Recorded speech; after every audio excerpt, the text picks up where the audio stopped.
Together as we initiate chaos theory guarantees that we'll play like lightning shots sounding like thunder. For every time in the face that it hits us, we're faster. Well, they should know by now.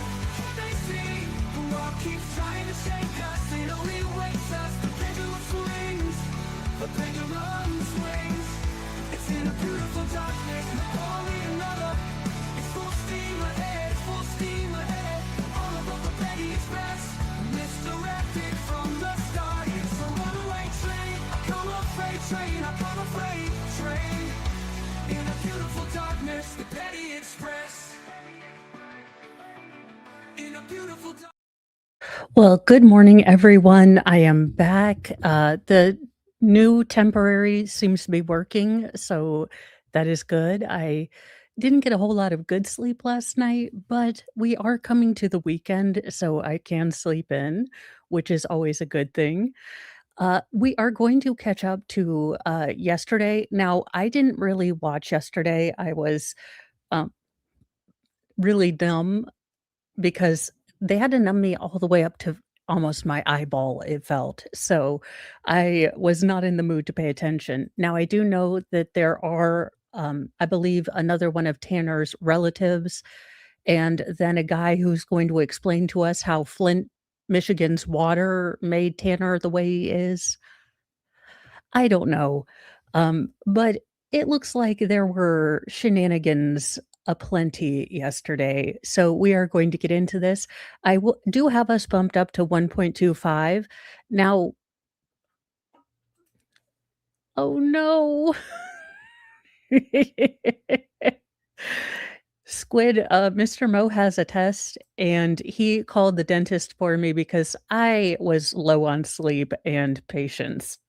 So he was able to nicely tell them what had happened, and they got me right in, but I was probably not going to be the nicest person on the phone with them.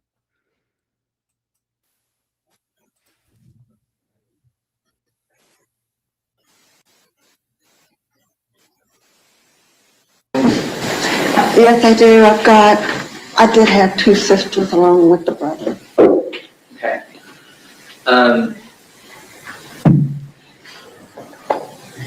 And who raised you and your siblings? I'm sorry. Who raised you and your siblings? My mother and my stepdad, but the three other siblings were mainly raised with their paternal grandmother for a while until I was born, and we went with my stepdad. Okay. And why were they with your maternal? With the paternal. Grandmother? My mother was an alcoholic, and she just didn't want them. The only thing I can think of. And when did your siblings end up leaving home? My oldest sister left at 16. My brother left at 13, and my other sister. So it is, I believe they have an anonymity filter on all of the people that wanted it in this case. And I mean, to be very, very fair to relatives that are speaking on the defendant's behalf, I mean, I wouldn't want my image to be associated, especially after what's come out in the trial. That being said, I find it still very, very aggravating and just poor strategy to go with the generational trauma kind of thing. Yes, we can all feel sorry for the absolutely chaotic childhood that seems to have been perpetuated both on the paternal and maternal side of the defendant. But when you take violence out on other people, when you become a monster, you're no longer allowed to use your victim points, in my opinion. Left at 15. So tell me about your brother, Terry Horner Sr. Tell you about Terry. Tell me about Terry, yeah. Terry left home at 13, and he started doing drugs at that time. He has spent about 90% of his adult life in prison.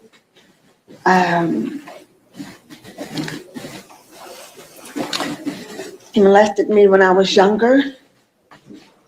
He threatened to kill me 3 different times, and he was not a very nice person. He beat my mother and stole money from her as well. Okay, here, I don't know where the defense is going with this because yesterday with the other gray aunt, or 2 days ago, we heard how Terry was a good dad, like, when he wasn't, dabbling in street pharmacology.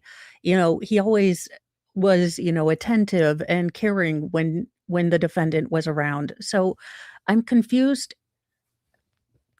about bringing all this bad stuff up about Terry if by all casual observations, he only had maybe a handful of weekends when he was living with his mother that he wasn't, out running the streets, that he was able to father, in the loosest sense of the terms, the defendant.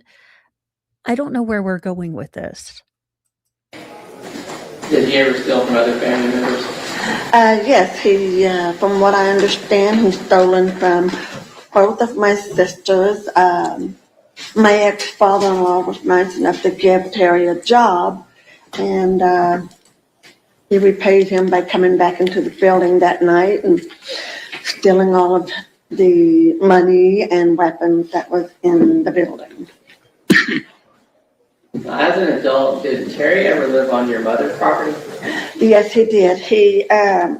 We thought he had finally straightened his life out, and Mom gave him the Airstream that was on the property so that she could maintain her independence and he could maintain his. And when you saw it, what were his living conditions like? It was horrible. He had, a lot of drug users, especially Terry. Whenever they would get high, they would take stuff apart like coffee makers and microwaves and whatever else they could and couldn't put it back together. When Mom passed, I hired someone to clean up the backyard because he had left it. Stuff was everywhere. And they found buckets, 5-gallon buckets of poop because Terry wouldn't come in the house to use the. Again, I feel like I need to warn people, there is a big difference between being hillbilly and being pure trashy, okay? Um, what in the linette? Why are we giblets. And we're just talking about it like it's normal, like, they have a bunch of toaster innards and poo buckets as you do. Well, I get composting toilets are a thing, but I don't think that they were I don't think it was for saving the environment and Mother Gaia. Bathroom. Now, I know what an Airstream is, but can you tell? Oh, I'm sorry. Airstream RV is a bumper pull trailer. And did Terry ever, as an adult, live on your sister's property? Yes, he lived on my oldest sister's property, and he lived in the garage, and then eventually he got a small bumper pull, and it was a gorgeous house, but in the backyard there was so much stuff: air conditioner parts, cars, boats. You name it, it was back there. He would just bring stuff home. Now, what did your brother do for a living? Steel. He could weld, but, sorry, I'm bluntly honest here. He could weld, a darn good welder, but because he was into drugs, he couldn't keep a job, so he would just steal whatever. Now, do you have other family members that have substance abuse issues? Yes, I do.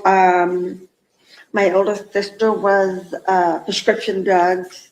My mother was a prescription drug. Um, Tanner, from what I understand, was or is. Um, we've got other nephews from my oldest sister.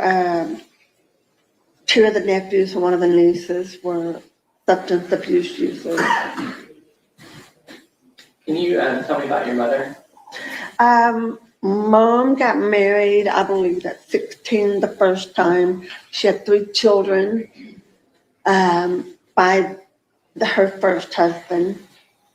And she got a divorce, and the 3 children, she dropped them off at Edna Gladney Adoption. Didn't tell anybody she did that. And she married my Alley cats. Honest to God, sea monkeys care for their children. Hell, hell, giraffes, and they, let their newborns fall 10 feet. I mean, that's more of a design thing, but still. I mean, good night, nurse. What is this family? Grandma got a new husband and decided, well, those 3 kids were starter kids. Let's take them to the orphanage. Dear giblets. dad. They were together 18 months. I think I was an oops. And when she was a barmaid most of her life, and she worked dry cleaning. And she was, like I said, an alcoholic. I was born early. Looking back, I'm pretty sure a lot of my problems are due to her being an alcoholic. Whenever she married her 3rd husband,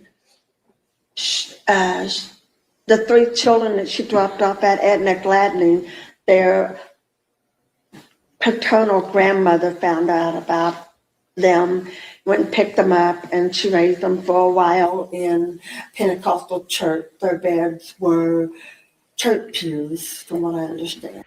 And welcome, Broken Baker Raiders. We are catching up on yesterday because I was at the dentist, and we are going to be going until 2 p.m. and then I have to pick up the young ferals. We will be catching up to current time during this weekend, so do be mindful of that. It appears that we have another one of the defendant's relatives on the stand, and they have chosen to be kind of uh, blurred for anonymity. I do believe that we're also going to get a water expert.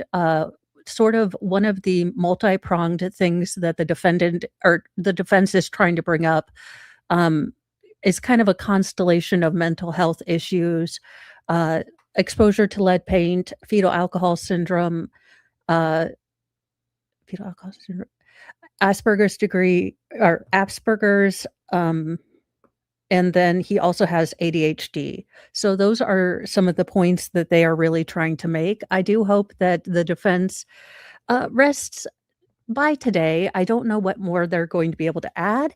And Thor, do not turn off the mic. And he turns off the mic. So Thor is here. Have your emotional support, animals. The defense hasn't been graphic or gross in sort of the, you know, out loud sense, but it is extremely grating to hear them try to make the defendant the victim. So we do have Moxie and Puppy Kitten Breaks and Welcome Baconators. Uh, that all being said, it does sound like the defendant's family was on both sides, from the mother and the father's side, dealing with very, very young parents, generationally, and then also substance abuse. And yes, puppy kitten break ready to go. Since Thor's over here, he's like, notice me. When the world feels like a dumpster dive, and humans forget how to thrive. Take a break, just you and me, with a puppy and kitten, wild and free. Paws and purrs, let's drift away to a land where tails wag and play. No more noise, just gentle muse in our furry four-legged cruise.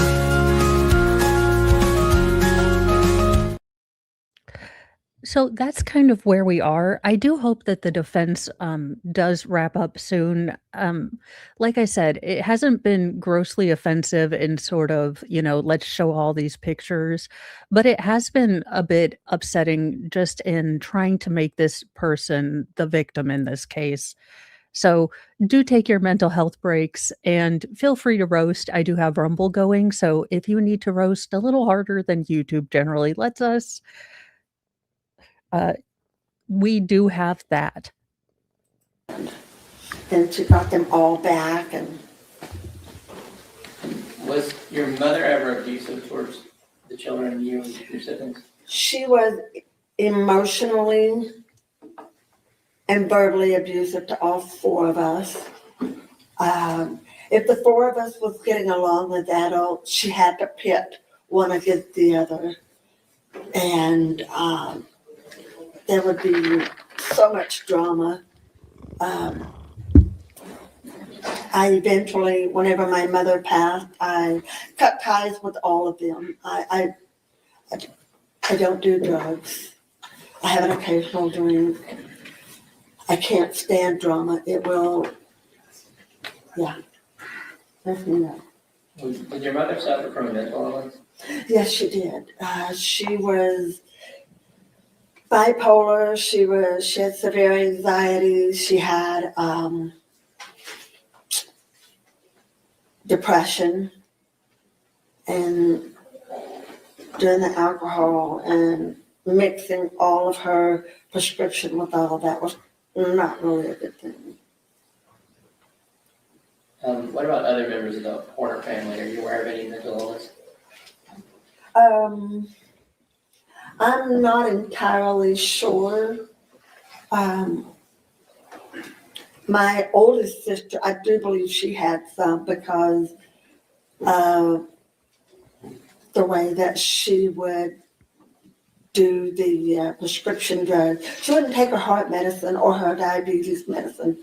Well, she liked that Xanax. She would melt it in a spoon of water.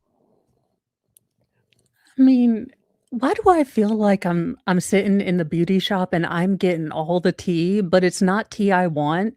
Also, can we can we look at this poor abused cat who is curled up like a baby, legitimately, like, "Notice me, I am abused." Sir, yes, life is terrible for you, I don't know how you survived the war.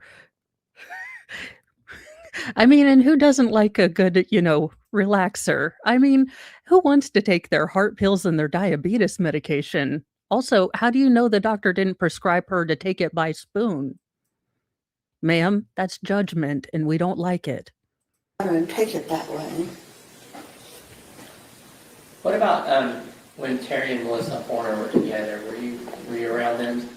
I was around. I didn't see them much. I think I saw them together maybe 5 times.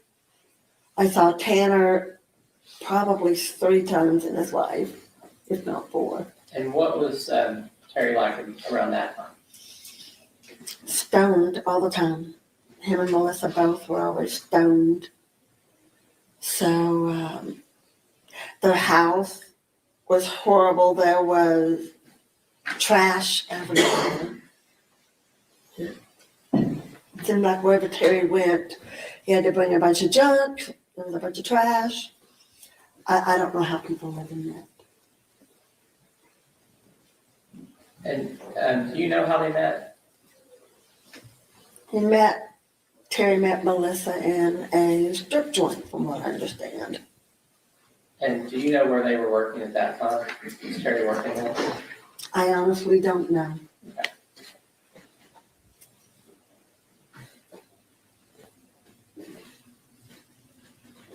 And you said you were around Tanner Horner 3 or 4 times. Was some of that when he was young?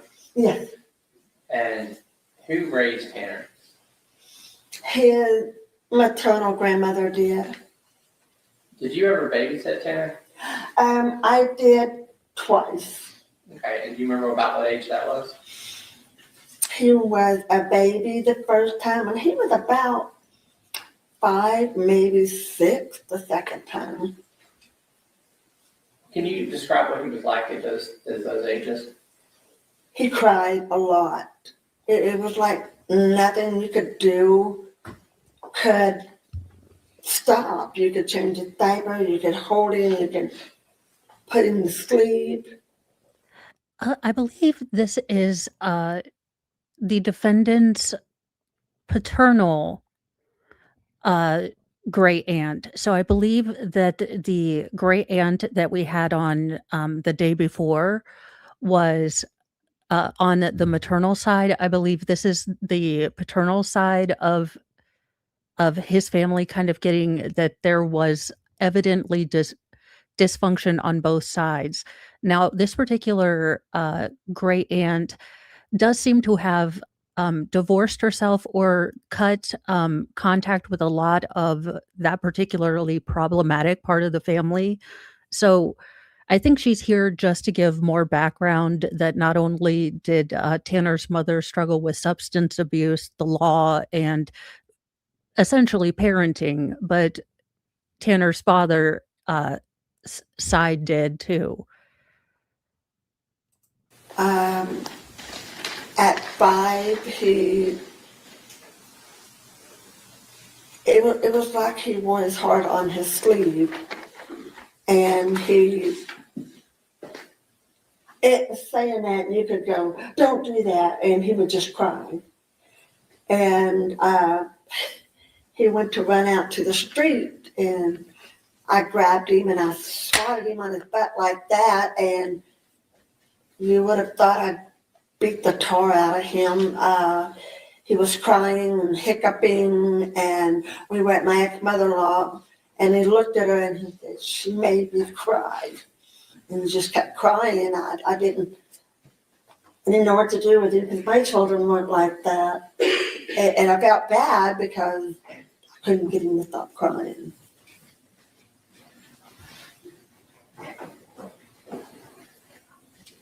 Did you get was he? So you're saying he cried a lot. You're saying that compared to other children. Yeah. What about talking? Did he talk a lot? No. Have you seen him as an adult? I seen him one time. My brother said, "Hey, Kim, this is Tanner," and I was like, I wouldn't recognize him if I saw him on the street. That's how often we saw each other. But I mean, that was the whole conversation. Did he stop by your house or your mother's house sometime with us? Yes, he had a camper at my mother's house, and I thought it was another item that my brother drug up.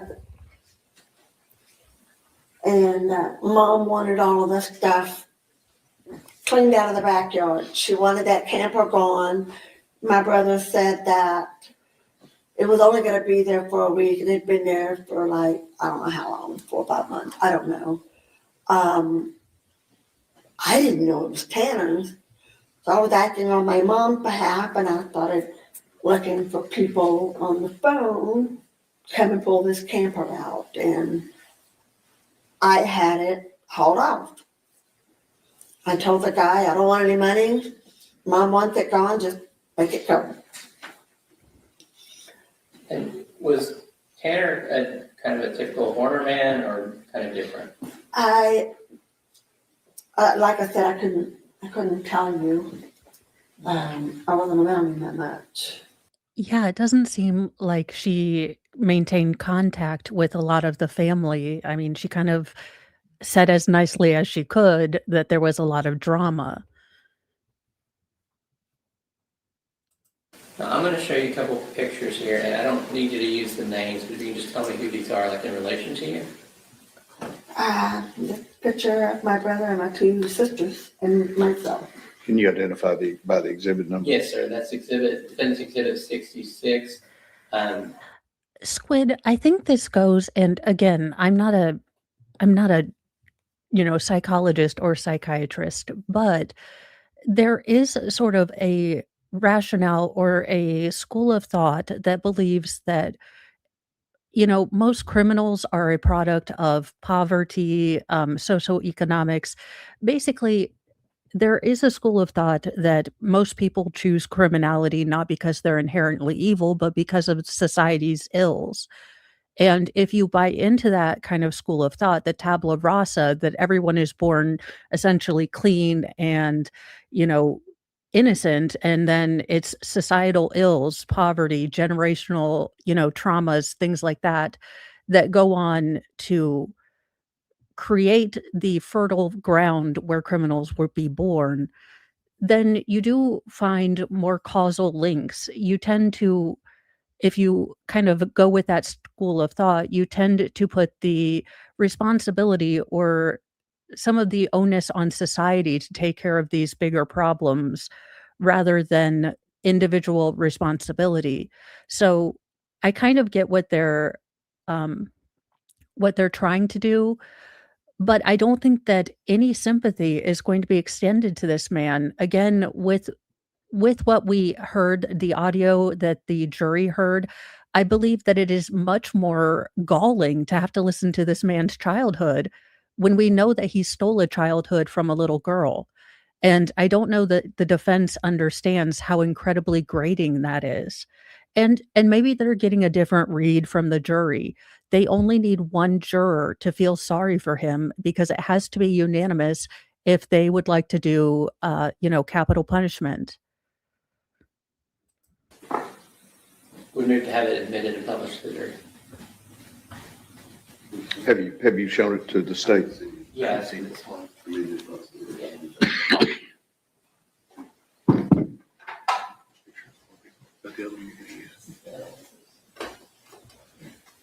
Yeah. Picture. Okay, any objection? Judge, if he wants to admit 67 as well, no objection to that either. Yes, please. You move to admit 67? I will, sir, as soon as she identifies that. Do you recognize the people in that? Yeah, Tanner and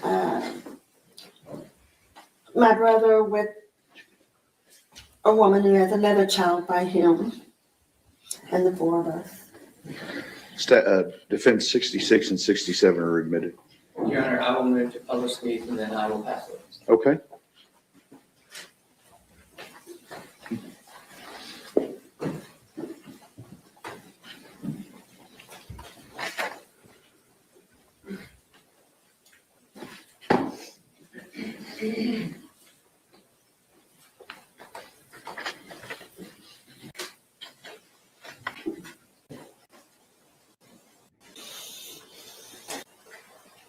Yes, please. Just make sure you stand so that the jury can see her. Ma'am, my name is James Stanton. I don't think you and I have met before, have we? No, sir. Can you hear me? Are we good? Yes, sir. Okay. Do you have are you able to hear low tones but not high tones? Is that you? It's all over the place. Just run that through your lips, I'm good. Okay. Well, I'm gonna make sure that we can talk, okay? Perfect. I don't have too many questions for you, ma'am. Okay, If you don't understand something or you don't hear something, you let me know. absolutely. Ma'am, I'm looking at this and you're talking a lot about Terry, your brother. Yes, sir. I And you don't said, tell many people he is. okay, I can see why. The second part.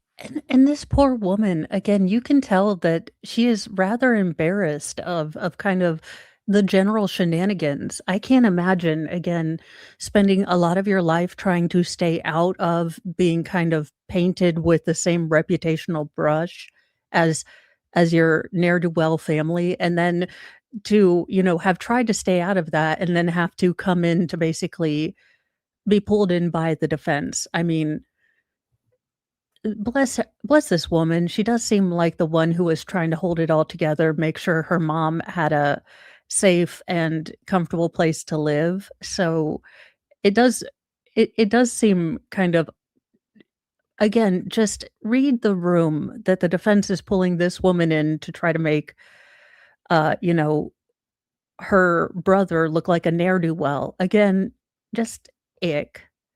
This, you said he went to a prison for a long time, In and out. in and out, and that was for drugs, right? It was for a number of things. It was for theft, drugs. I believe his first wife, he was out on parole probation, I get that mixed up, and he beat her up and he went back to prison. I didn't hear you say he had any sexual type offenses in there. Is it just drugs? He molested me, Right, yes, but other than what? but he did not go to jail for that, no. He didn't go to jail? No. Okay, I'm just trying to get a clearer picture. Understandable. And the second thing is, you said that the extent of your knowledge on the defendant owner came from the 3 times you saw him in his life, is that right? Yes, sir. And once when he was a baby, Yes, sir. once when he was 5, Yes, sir. and then a tiny brief conversation when he He was was how old? grown. I don't know how old he was, I'll be honest. He was grown. And that's the extent of your knowledge Yes, sir. on the defendant. Yes, sir. Now, ma'am, or let me I haven't followed and Tina Danielson, I haven't followed this trial, but the defendant pled guilty, right? So is this the penalty phase? Yes, and the state was quite clear that, at least from them, we were going to get a very similar case. Then basically from them, we were going to get the same case whether or not the defendant had pled. Now, the defense does seem to have switched up a little bit on who they are calling. But yes, essentially, all the jury is having to decide on is whether the defendant gets life in prison without the possibility of parole, or if he gets capital punishment. It will be interesting because I don't know if any of these mitigating factors will land, especially with what we know the defendant did after the crime he committed, especially the footage of him going past the crime scene where all of the volunteers were gathering. I just don't know how you can redeem this man, and I think the defense is doing a terrible job. let me just ask you, Reverend, I'm not trying to be rude. Are you a felon? Am I what? Are you a felon? in No, sir, I'm prison? not. And I think you said you don't do drugs. No, sir, I do not. You don't, okay. Now, I noticed the defense asked you a lot about your family history. Yes, sir. And in your family history, it sounds like you had a pretty rough upbringing. Is that right? Yes, sir. And I'm not going to ask you any details of that whatsoever, okay? I'm an open book. No. Bless her heart. I mean, again, you can tell this is a woman who, and what an awful thing to know that she, again, has gotten out of all of these cycles, all these generational curses. Sounds like she's got her ish together and she's pulled back in by the crazy family. I love her. Honestly, she's been one of the best witnesses for the defense, but she's humanizing herself. She's not humanizing the defendant. She knew the defendant from 4 times that she saw the guy in her life. Appreciate that, but I'm still not going to ask you. Okay. But it sounds like you had a pretty rough upbringing, Yes, sir. and including some form of inappropriate activity at the hands of your brother, Yes, sir. and being around your brother doing drugs, Yes, sir. right? And apparently being around your mom when he's doing all this stuff as well. Yes, sir. But in your life, you don't do drugs, No, sir. and you've never killed anybody, have you? No, sir.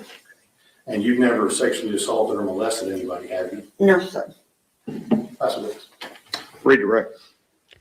I very much like the state. They're being so matter of fact. They're being very choosy about who they cross. I think there are certain witnesses, like the mother and the aunt. The last day I covered, and I think that I I hope this woman can go forward in her life and have peace again.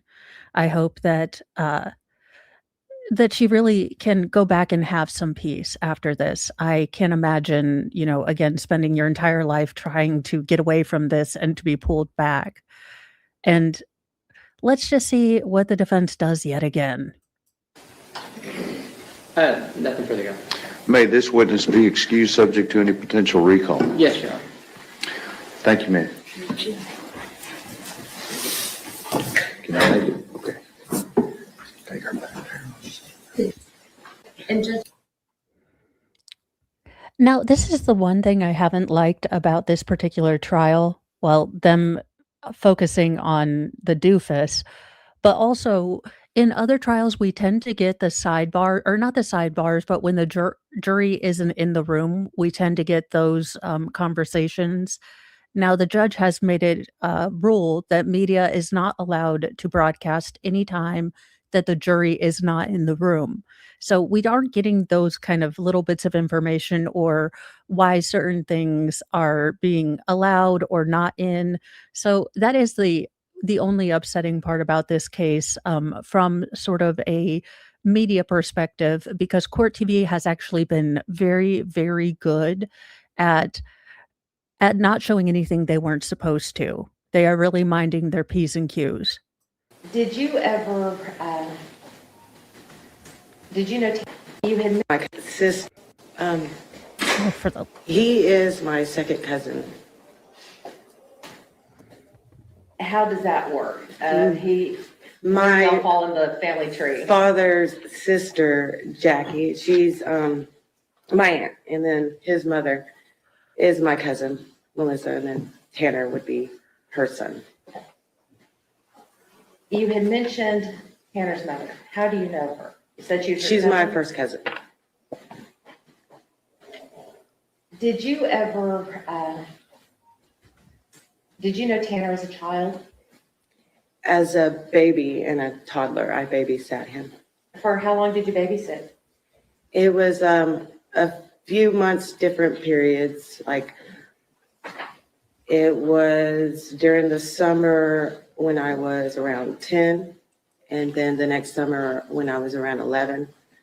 But then after that, I no longer babysat him. I understand that you babysat Tanner, but did Melissa ever babysit? Yes, she used to babysit us when we were younger for my dad. Yeah. So it sounds like a circle. Yes. How was she as a babysitter? She was.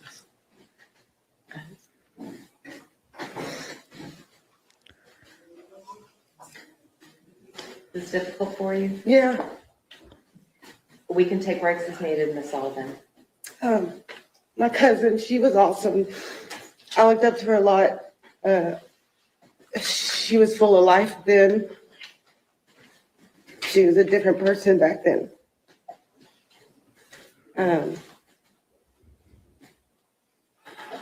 I met my best friend because of her.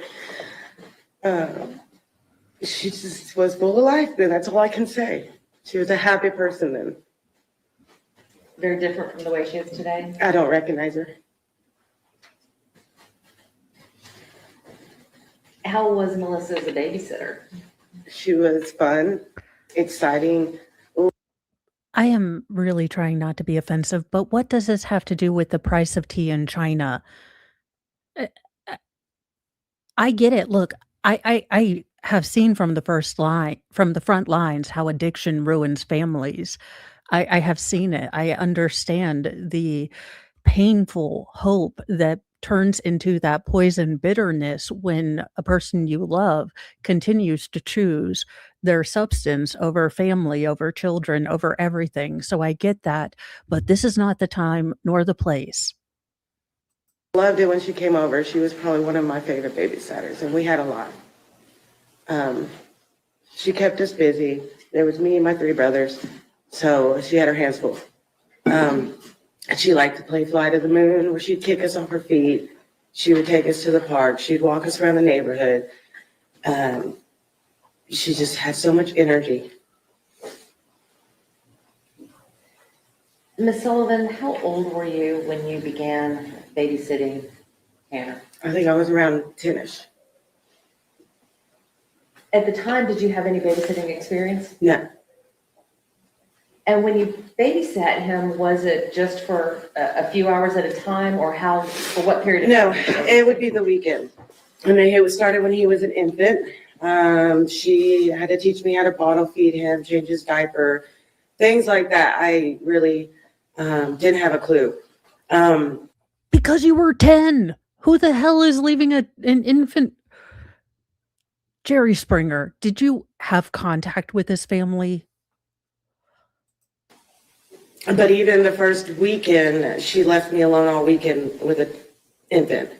And I'm going to stop you right there for a second. You're 10 years old, Uh-huh. taking care of an infant, Yes, and you're alone for the weekend. yes. She worked all weekend.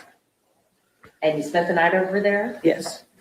Did she ever check in with you over the weekend? In the beginning, she would come home late at night or in the next morning. I would see her and she would, feed us, show me what's going on for the day, what snacks, this and that. She would converse with me and then she'd go on back to work. Yeah. It was late in the evening when she'd go to work. Oh, okay. Do you know where she was working? I knew it was a bar. Do you know what kind of bar it was? I did not know at the time. Did you find it odd that as a 10-year-old you were being asked to take care of an infant? Yes, it was very odd, but I also felt like, wow, she must think I'm pretty responsible, I didn't realize then, no, I really don't think I was. So your perception today is a little different Oh, yeah. than it was then? Oh, yeah. So, Ms. Sullivan, how often would you babysit Tanner? When it was the summertime, it was pretty regular every weekend. You said that you would spend the night over there. What was the neighborhood like where Ms. Horner lived? It was usually apartments. And she would always have that talk with me because she would leave me money in case we wanted to go to the corner store and get things. And she would tell me, this isn't the safest neighborhood. You need to be careful. You need to watch your back. You need to be careful if you're going to go. She's like, I'd just rather you not go. But I understand if you want to get out and if you want to take Tanner to the park, just please be careful. And I always would. I'd be really careful. I'd always be really nervous. The community was very scary. When Ms. Horner would leave you for the weekend, would she leave you everything that you needed to take care of Tanner for the weekend? Yes, and then some. And then some? What do you mean by and then some? Well, the following summer, he was more crawling around, potty trained. I would start a babysitting again for her. And this time around, I had already been dabbling with.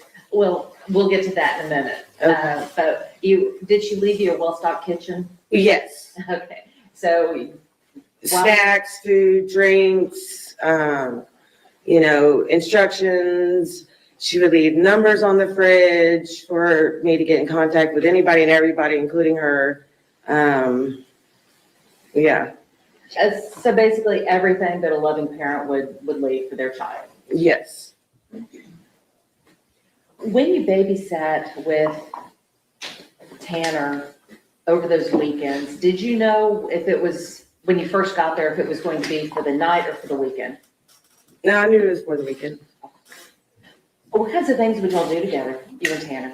Watch cartoons, play, eat, walk to the park, go to the store, lounge around. Now, you talked about what Ms. Horner was like when she was babysitting you. What was she like when you were babysitting Tanner? I'm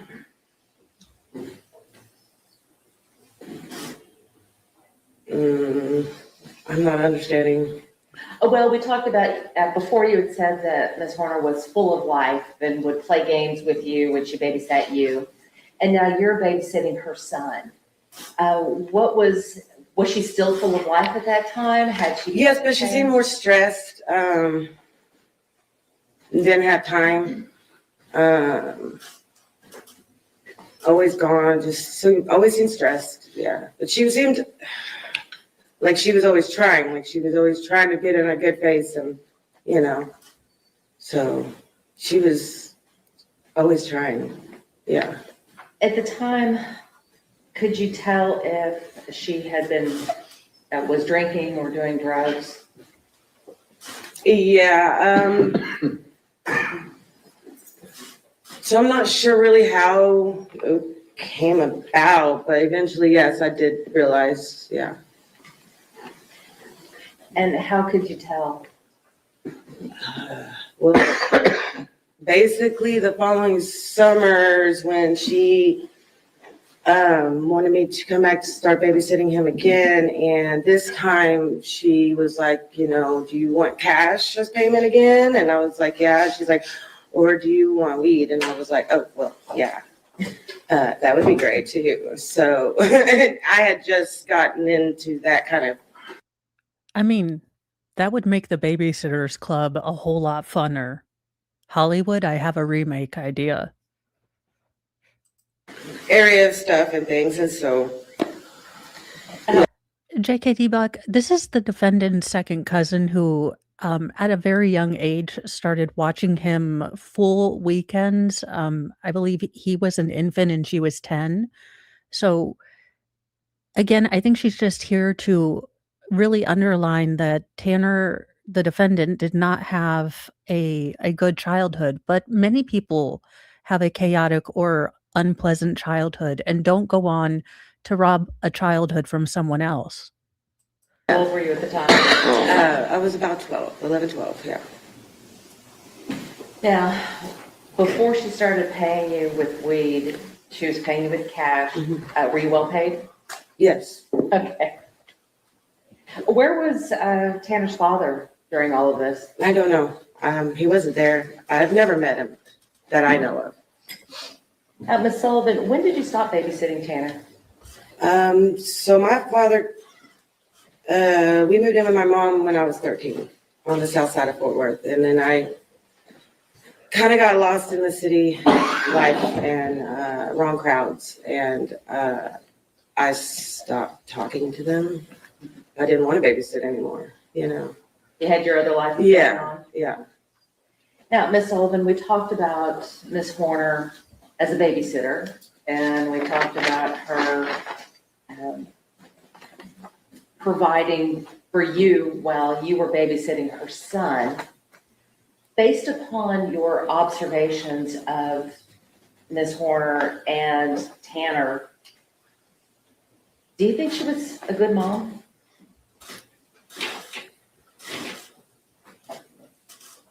At the time, you mean? We'll start at the time. Yes. Compared to a hyena at this point, compared to, I don't know, those birds that lay their eggs in other birds' nests. I mean, Time, yes. And looking back now? She was struggling. She did her best. She tried. Yeah. Like the desire was there, but the ability not? Yeah. Ms. Sullivan, I want to talk to you now about Tanner, about your cousin. You said that he was an infant when you started babysitting him. So he was still in diapers? Yes. So you were the one that helped change his diapers and feed him and give him the bottle, Yes. and you helped putting him to sleep. Mm-hmm. Where was he sleeping at the time? Was he in a crib or did he have his own bed? It was a crib. What kinds of things would y'all do together when you would babysit? Play with all the little kid toys, watch a lot of cartoons. I would talk on the phone a lot. I was a teenager. We would go to the park. I'd walk to the store and get us snacks. Was he an active child? Yeah, he would have a lot of spurts of energy. When you say spurts of energy, give us an example of what you mean by that.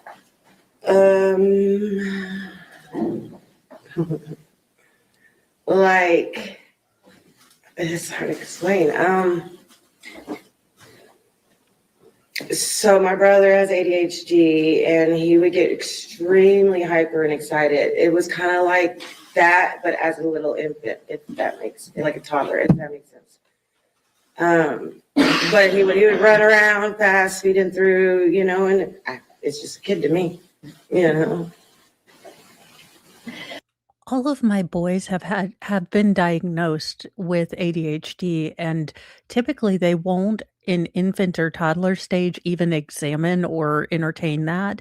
Now, on my 3rd time around with youngest most feral, I said, "Look, I know y'all won't diagnose it, but he has, like, bold ADHD, okay? Underlined in all caps."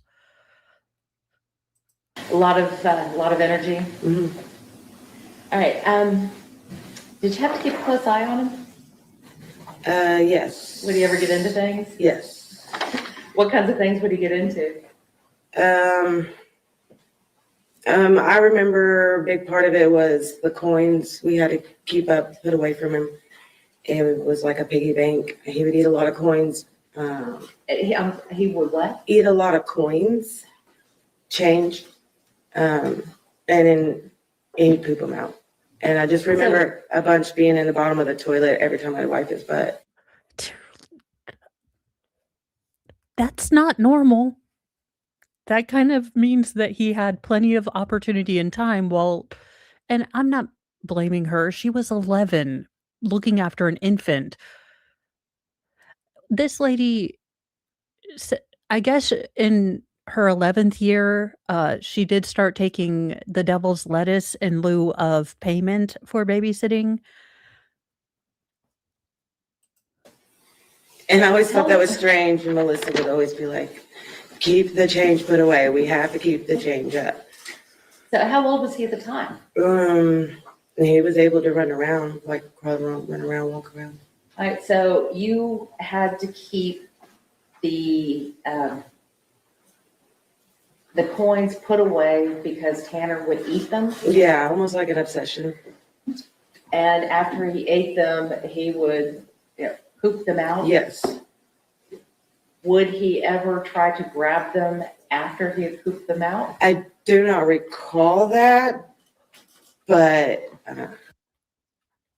Defense, again, at this point, if the next witness says he's a furry, I am not going to be shocked. But what about I get where you're going, that these are not normal behaviors and could indicate maybe, you know, severe childhood neglect, or several other different, maybe mental things. But why, dear Lord, I did not have poop buckets or, making change, the hard way on my bingo card today. It's always life is like a box of chocolates. You never know what you're gonna get on the Petty Express, apparently. yeah, I don't recall. How often did this happen? In the beginning, it was a regular basis. That's why it was such an issue, to make sure you keep the coins put away.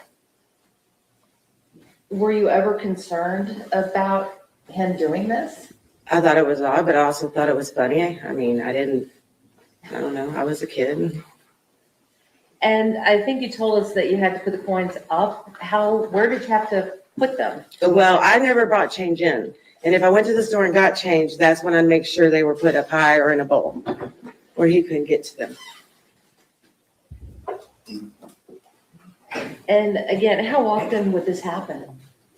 That every time he saw change? Yeah, if there was change around, it was inevitable.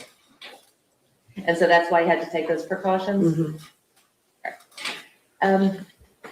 Ms. Sullivan, over the years that you babysat Tanner, did you have the chance to watch his personality develop?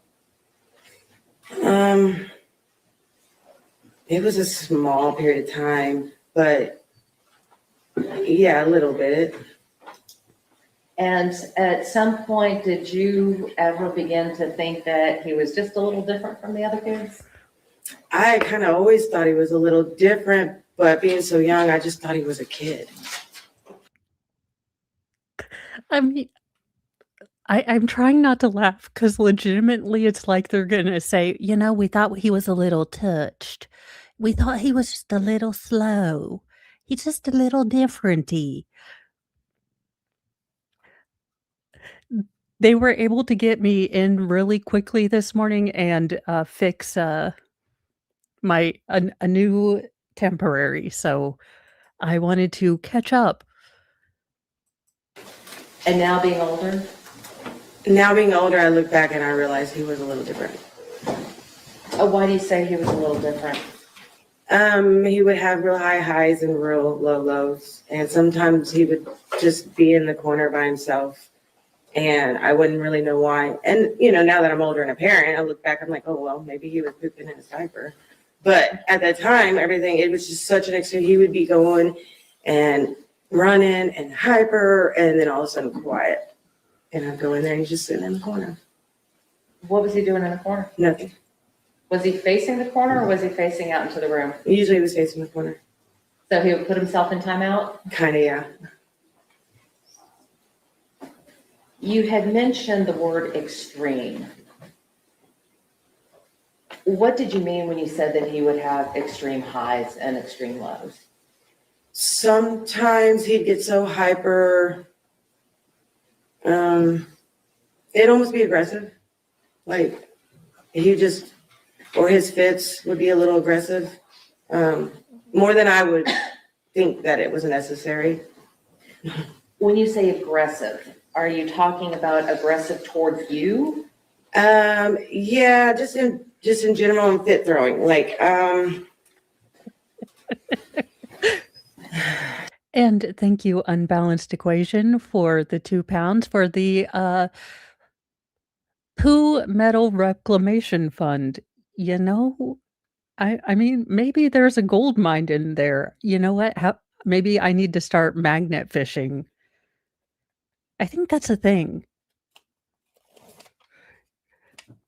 I'm pretty sure. I'll have to look it up, but I think people do go out and fish with, like, magnets and find metal and artillery. Did he ever try to hit you?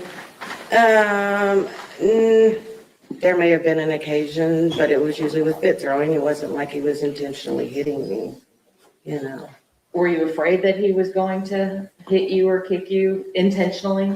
It wasn't a concern of mine because he was so little.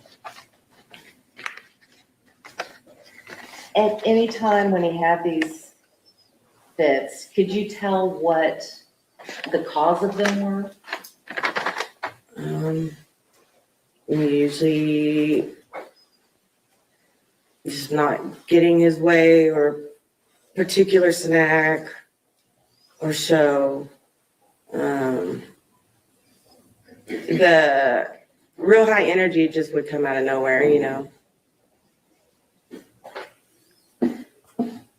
When he had the fits, were you able to calm him down? Yes, it would take a while. What would you do to calm him down?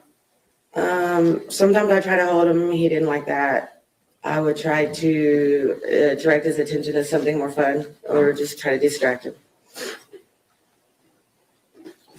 Were you ever at a point where you couldn't control him and had to call his mom?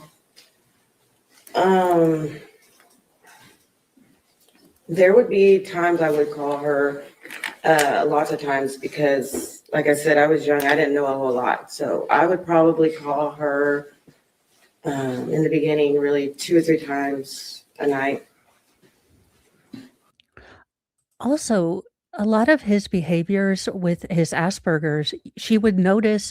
Now, she might not be able to articulate it, but she would notice a lot of discomfort in transitioning, from one activity to another.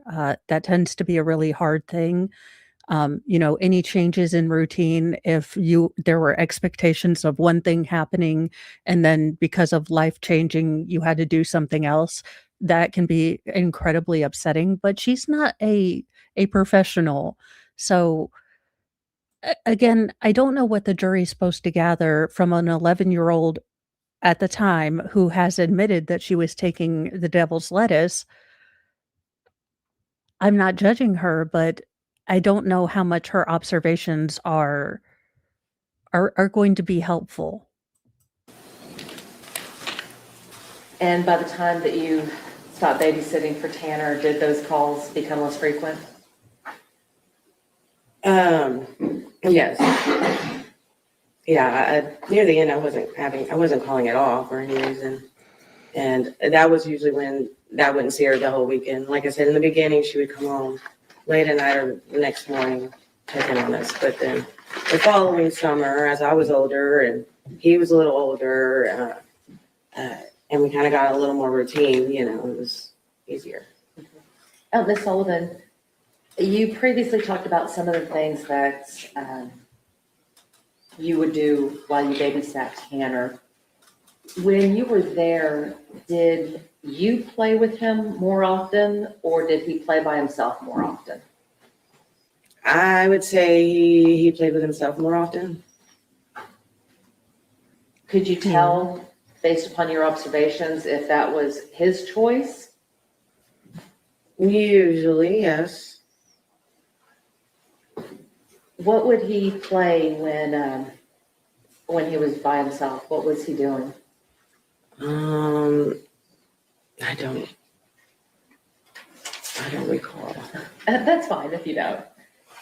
When he was playing by himself, did he seem to enjoy being by himself?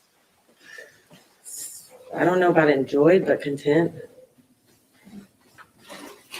Did you ever try to distract him and get his attention to maybe come back and play with you? Yes. Were you able to do that?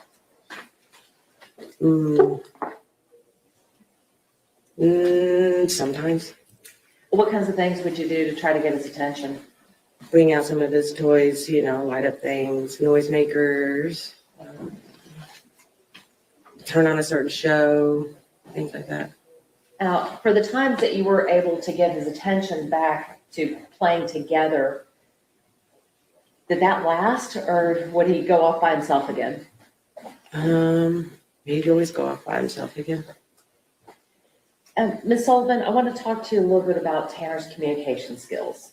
When you were babysitting him, did you ever have difficulty trying to communicate with him? There was no communication with us, not verbally. What do you mean by that? He was too young still, to really talk. And by the time that, I want to back up a second. You said that you had babysat him from the time he was an infant. And how many years had you babysat?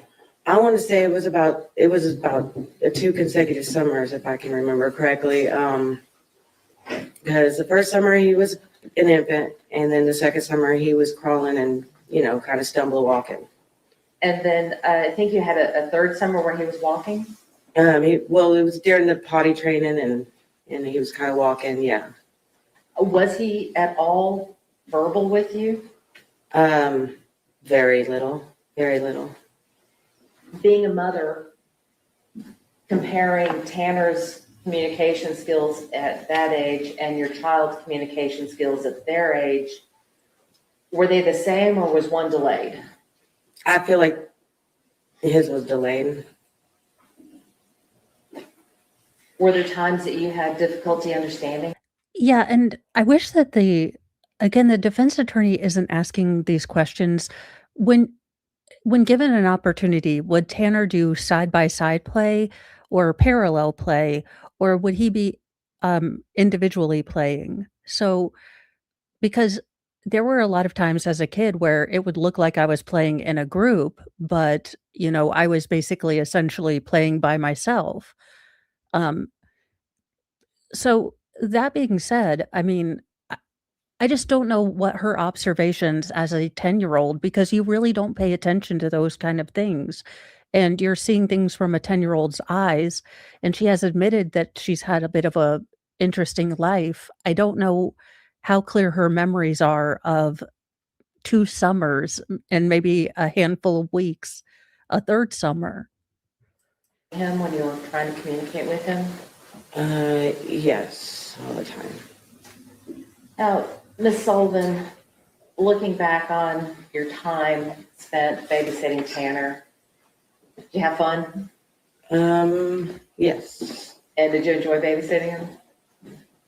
yes. And why? Because it gave me a little bit of freedom, responsibility, cash in my pocket. Sometimes I'd get to see my cousin, At that time how would you describe Tanner as, would you say that he was a affectionate, not affectionate, sweet kid, not a sweet kid? How would you describe He him? was a pretty happy kid. Yeah, he was pretty good, go lucky, happy, joyful kid, it seemed like, yeah. You're on the may we approach? Oh, for the love of Lemmy. No, no, I don't wanna see photos.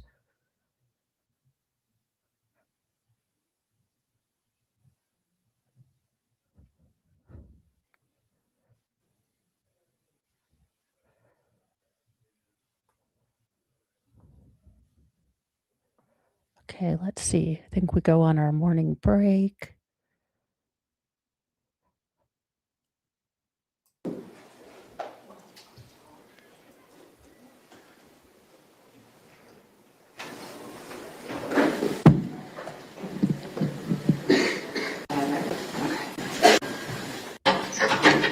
All right, everyone may be seated. We are ready to proceed. Mr. Goldman.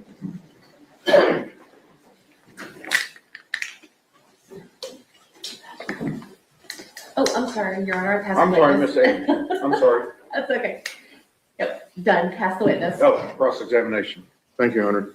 Ma'am, my name is James Stanton. I'm the district attorney for Wise in Jack County. You and I have not met before today, correct? Correct. And I'm just going to ask you a very few questions here. Okay. And we're going to let you get out of here, okay? All right. The last time you would have seen the defendant, Tanner Horner, would have been 1992? Yeah, I would. You want me to think of years? Hold on. Well, let me ask you a couple of questions. Maybe I can help you with that. Okay. You said here the last time you saw him, you were 10 or 11 years old. Is that right? Yeah. It was about 11, 12 was last. Hypothetically, if your birthday was in 91, right? You were Yes. 10, 11 years old. Uh-huh. And the last time you would have seen him, that would have been, excuse me, if your birthday was 81, you would have 81. seen him in 92 or 93. Yeah. Yeah. Is that accurate? That's about accurate. Yes, sir. So that's the last time you physically laid eyes on him was in 1993? Yes, sir. And that all that you did as a 10 or 11-year-old was babysitting. Yes. And all of your memories and things that you're being asked about today, about his communication skills, all of these other things you're asked about, that's from 1993. Yes. Let me ask you this. You indicated a little bit here that I think you said you had wrong place, wrong time, or associated with the wrong people at some point. Is that right? Yes. And I'm not going to get into that, but let me just ask you, did you ever kill anybody? No. Did you ever kidnap anybody? No. Did you ever sexually assault a child? No. That's what. Regret. I very much like the way the state is doing this. Again, respectfully, kindly, and not to shame the witness, but I very much like this state. Like, okay, so you saw him in 1993. This has been a waste of time, pretty much. No, Your Honor. May this witness be excused subject to any potential recall.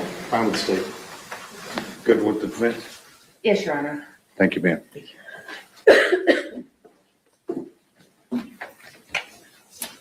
Who do you have next? Is Yes, sir. Dr. Speck. Come up, please, sir.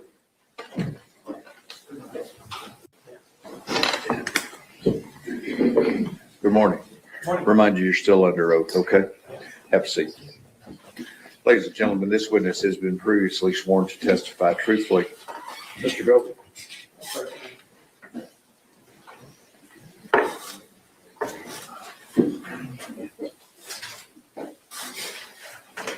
Dr. Speck, I'm gonna go ahead and hand you Defense Exhibit 48 and Defense Exhibit 68.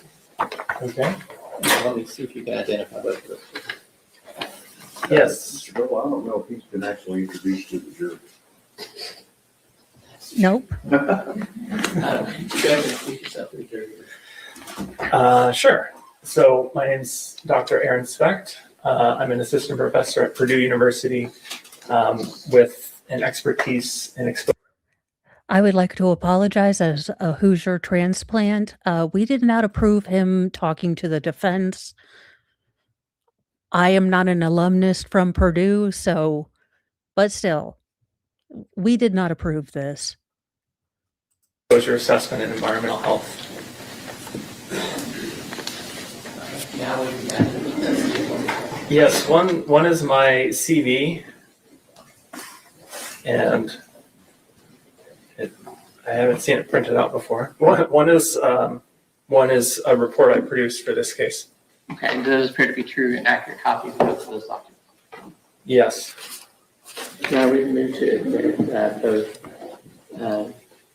what were those numbers, 48 and What are the 48. exhibit numbers, Doctor? 48 on my CV and 68 on the report. Any objection? No objection, Joe. Defense Exhibit 48 and Defense Exhibit 68 are admitted. so now my first question is state your name. So you said What is a doctorologist? That is a Mo term for basically, I just put ologist at the end of something. All of the labels are born from the fact that I am dyslexic and cannot spell. So I just started making up my own words. When they're like, oh, it's a respiratoryologist. And I'm like, I can't, nope. So he is a doctorologist, an expertologist in lead paintism, I think.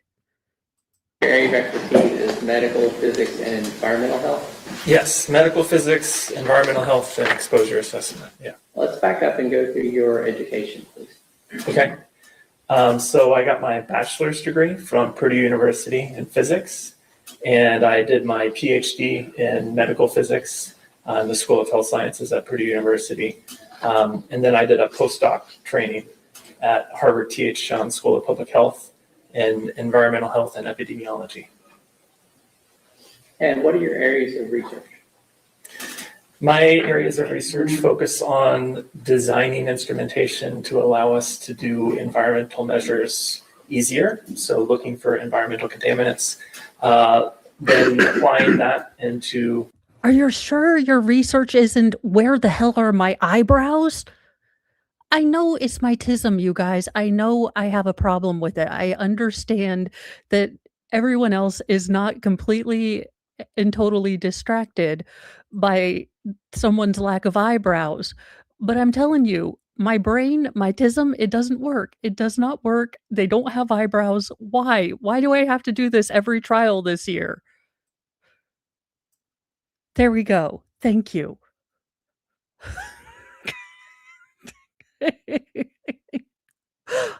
Really, you guys, I know it is a weird me thing, but why do these people not have eyebrows? Look, I say this as a person who has blonder eyebrows than that dude, and I make them darker so you can see them because I think it looks weird. I'm sorry. Different studies, epidemiological studies, looking at potential health effects associated with those environmental contaminants, and looking at the toxicokinetics and the toxicological features associated with those environmental contaminants, which is essentially just how they go through the body and how they interact. Okay, hang on. You Sorry. talk real fast. Sorry about that. All right, I'll slow it down a bit. thank you. Go ahead. They also need the microphone. Okay. Yeah, pull that closer to you. Is it this one or this That one? That one. Okay. And does that include research on X-ray fluorescence? Yeah, so a lot of the instrumentation that I end up developing is focused primarily on X-ray fluorescence work. And so I can explain what X-ray fluorescence kind of is. Let's come back to that in a minute Okay. and just get through the basics first. Okay. The qualifications part that we always have to walk through. So let's go to what are your academic appointments right now? So my main appointment is at Purdue University, where I'm an assistant professor. I have an appointment at the Harvard T.H. Johns School of Public Health. I'm a visiting scientist there, and I'm also the director of their trace metals lab. So that just means there's a bunch of people who ask questions about metals, and they don't know all that much about it themselves. So they reach out to us, and we guide them through designing the study or which measurements to make, any number of questions. And have you published any peer-reviewed articles? Yes, I've published about 70 different peer-reviewed articles.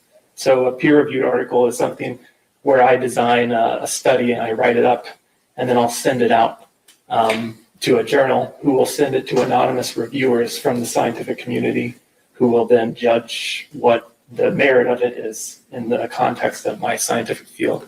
And then it can get accepted or rejected based off their feedback. And generally what topics do you cover in your published articles? So it's the same kind of topics that I do most of my research on. Environmental health, exposure assessment, designing these instruments, all of that. And have you been asked to be a peer reviewer for any journals in your field? Oh yeah, more than a dozen. And are you a member of any professional societies or scholarly organizations?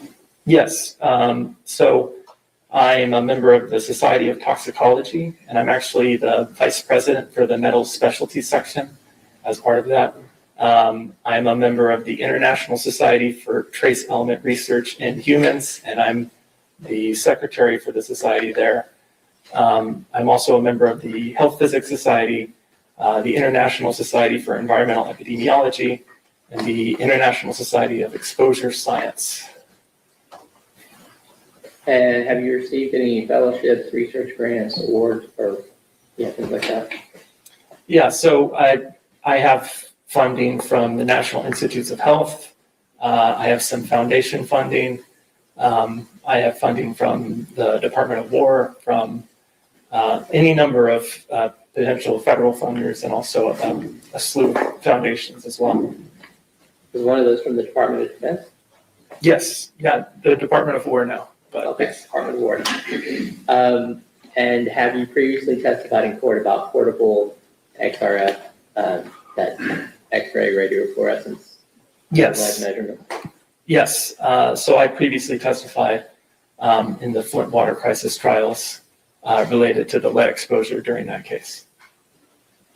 And besides you testifying, have other experts relied upon your findings when they were testifying in court? Yes, they have. Now, in that Flint water crisis case, how many people did you test for using the portable XRF for that case? I believe we ended up testing about 12,000 people that were in the community there.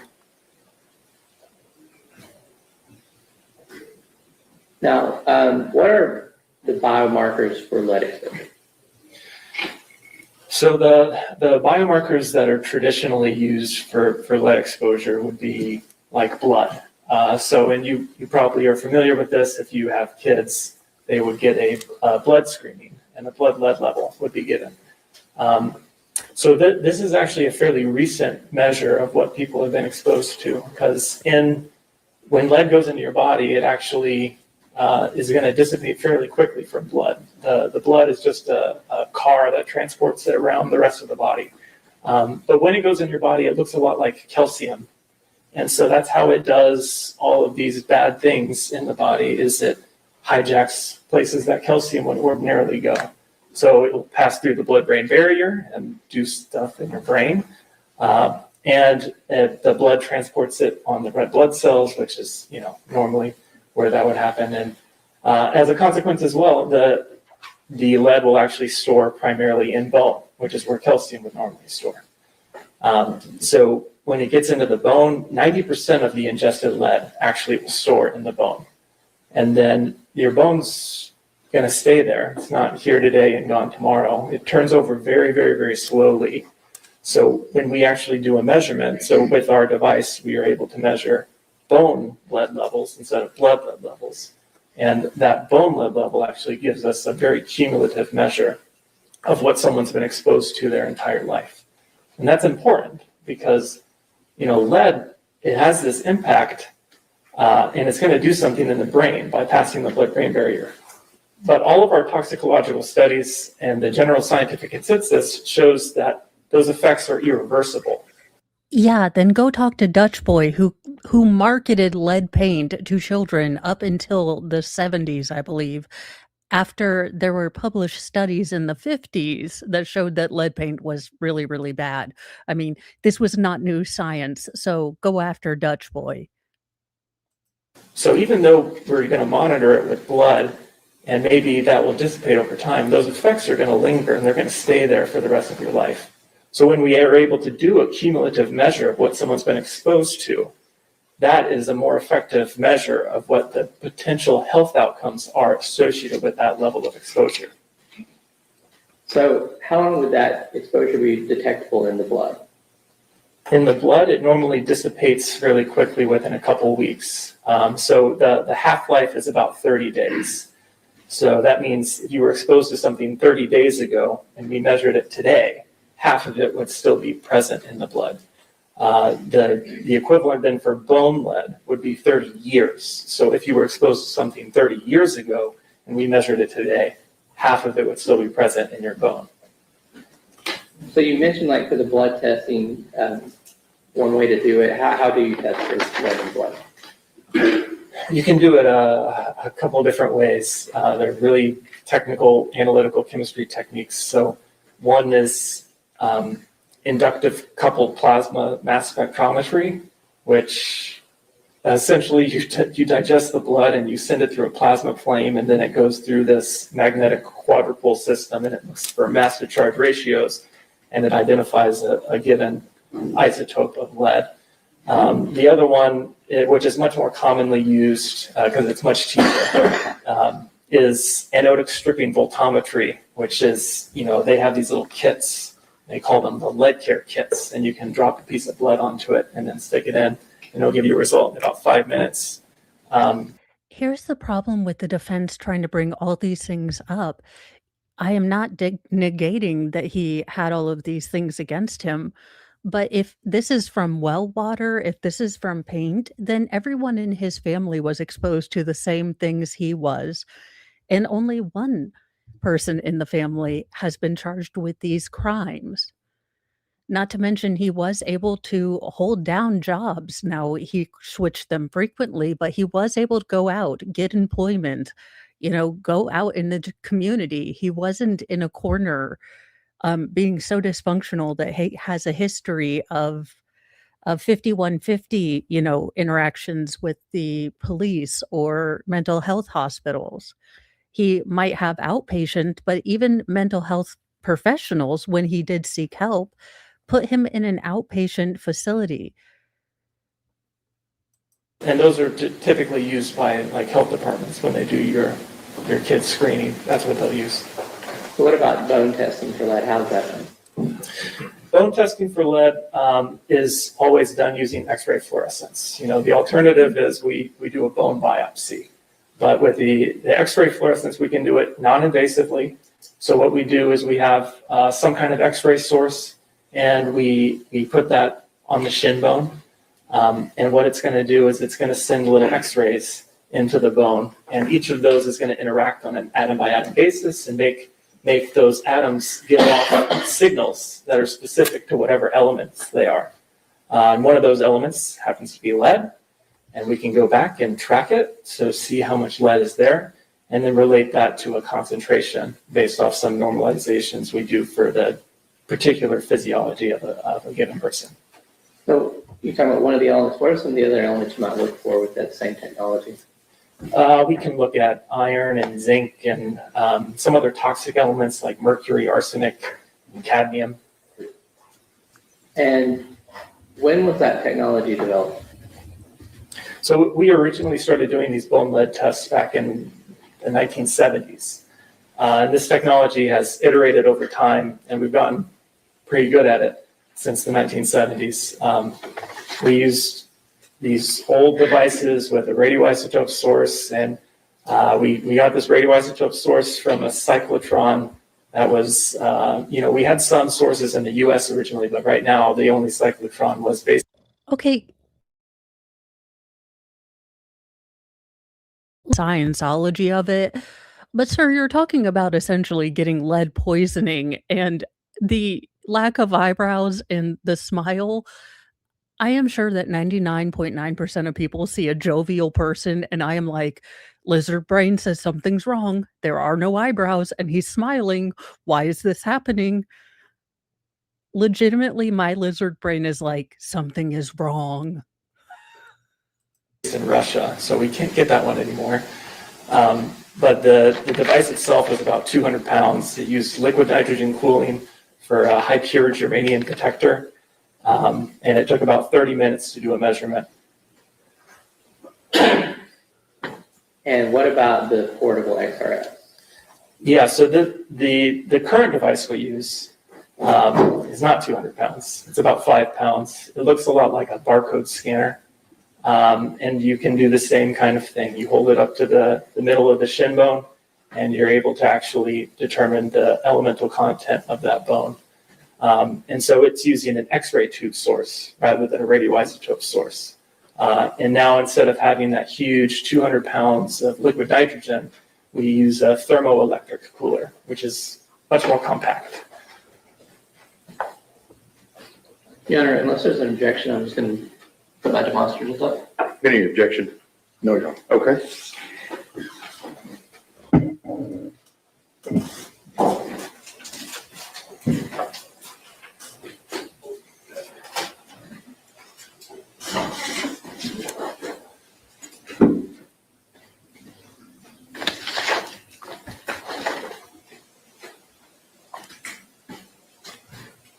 Okay.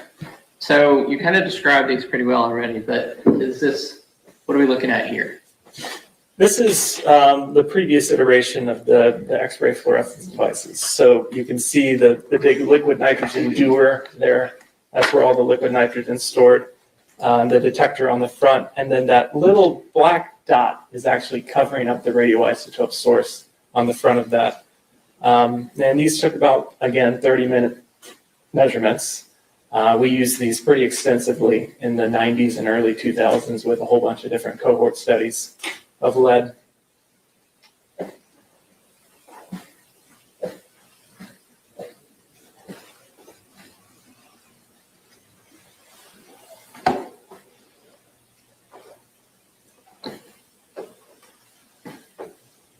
And what's that? So this is the portable XRF, the one that I use now to do bone lead measurements. And we've used it for the past 15 years or so to do that. It takes about 3 minutes to do the measurement rather than 30 minutes. Again, it has the X-ray tube source, and it's battery operated, so I can take it with me and go into the field and do measurements that way. And do you know which model that is? That's a Thermo Fisher XL3T Gold D Plus model. Swear to God, he said Fisher, and I was going to say Price. Is commercially available? This is a commercially available device that is traditionally used in industrial settings like mining, but we've adapted it with our research so that we can use it for these types of settings. We basically changed software slightly so that it's able to collect and stay stagnant in a particular mode that gives us the readings we want to see for our bone lead measurements. You said the software, so the like 5 pounds, this is controlled by software. This isn't you just pushing buttons or anything.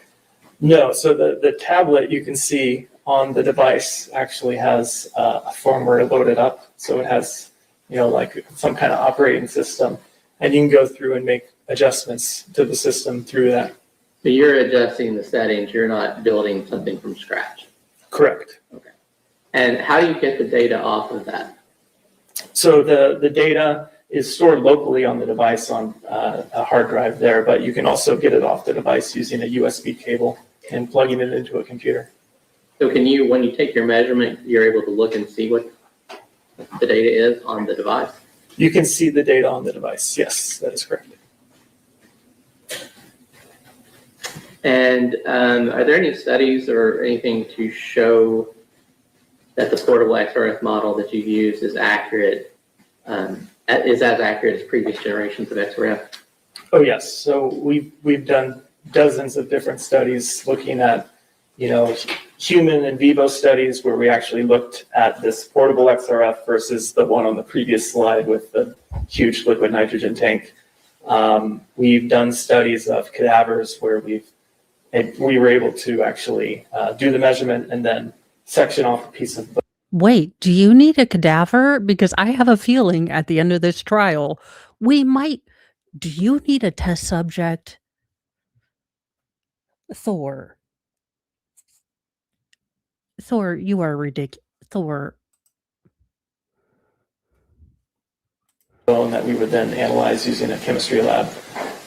We've done this in wildlife studies and any number of different settings where we've actually validated that this device is measuring what we think it should be measuring. Okay. Let's dumb that one down for just a little bit. So if you're wanting to know if the new thing you're trying to measure with, so you get a new plastic ruler, and you want to know if it measures the same as your old wooden ruler. Yeah. You're comparing what measurements you get with the wooden ruler to what you get with the plastic ruler, right? Correct. So you use the old generation and said, what readings did it get? And then use the new generation to see what readings it gets. And if they're the same, that's kind of what we're talking about. Yep, that is effectively the exact thing we're doing with this. So like somewhere in the world, there's a rod that tells you what a meter actually length is. And every other meter stick in the world is supposed to match that. Yes. Okay. So, but you went further than that and you actually took cadavers, measured them with this, cut a piece of bone out of it for just in layman's terms. Yeah. Dissolved that and saw how much lead was in it and see if that matched. Yes. Okay. So that's how you determine that this particular model works. Yes. Have there been studies completed in the United States and internationally to verify how this works? That it does work? Yeah. So I've done many studies in the U.S. At various universities: Duke University, Harvard University, Boston University, Medical University of South Carolina. I have a study actually at University of Texas, Arlington, and yeah, I have dozens of studies there. On the international stage, I've done measurements in 14 different countries, including Iraq and India and China. I've taken this with me all over the world. Now, I put some images up of kind of different places, and this demonstrated how you actually would use it. And we're talking about the tibia bone. Is that the bone we're talking about, the front of the leg? Yes. Yeah, that would be the shin bone. Yeah. So with the portable one, I guess in that middle photo, you see with the portable one, you hold it for 3 minutes. And then the one in the background, you would actually have to be... You'd be like strapped to the chair for 30 minutes. Okay. And it was very difficult in that study because we were trying to measure kids and we watched one movie probably 300 times. Try to get them to hold still. Yeah. Okay. So does the FDA approve using the model of portable XRF on humans? Yes. And how is that done? So it has a 510K clearance, which is essentially saying it's substantially equivalent to something of equal risk. And is this use of the portable XRF for bone lead measurement recognized by the Center for Disease Control? Malin, I'm not quite sure. I don't foresee the defense going much beyond this week. That being said, we are catching up from yesterday, and they're still currently going today, from what I'm seeing. So I don't know. The state went nearly 3 weeks, so I don't know. We knew that we were going to be in for a longer trial, but I can't see this going beyond next week, if I'm honest. I just don't see what more the defense is going to bring in, because we've got family members, now we've got, lead. We'll probably get a fetal alcohol syndrome expert and then an expert on Asperger's, and I can't see many more people wanting to stake their career on this particular case. Yes. So the CDC, the Environmental Protection Agency, the the NIH, they all recognize this technology. And actually, I was a subject matter expert and a reviewer for the Integrated Science Assessment of Lead, which is this huge EPA 2,000-page document that goes through all of the potential impacts of lead in the body, but also, importantly, the exposure assessment. And my role was to look at the toxicology and also measurements of bone. Now, are you aware of other institutions that are using this same model, XRF, to do bone lead measurement in humans? Yes, so I've listed some off before, but Duke, Harvard, Boston University, Johns Hopkins is using it for humans. These are all just for humans too. Medical University South.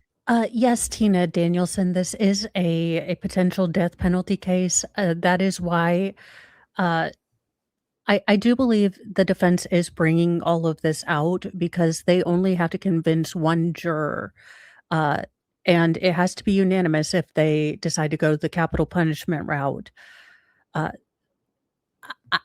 None of this is landing for me.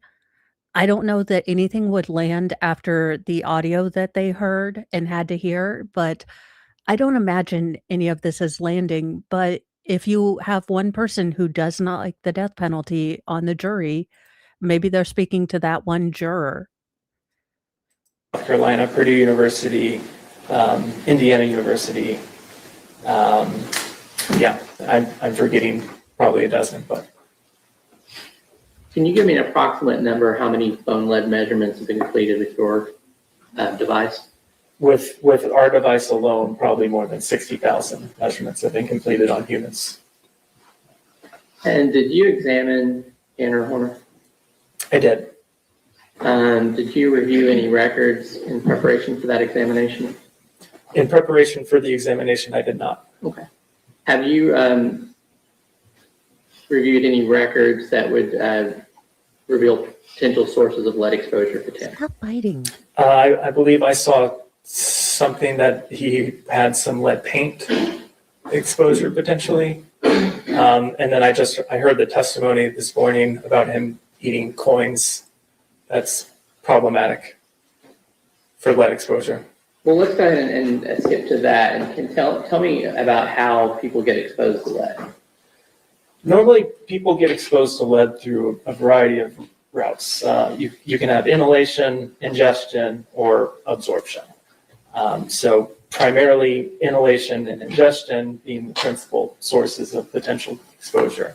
If you think back into the 90s when we had lead in gasoline, we were all exposed to a lot of inhalation sources of lead as everyone was driving cars around that was putting it in the air. I don't know, but I love the smell of gas.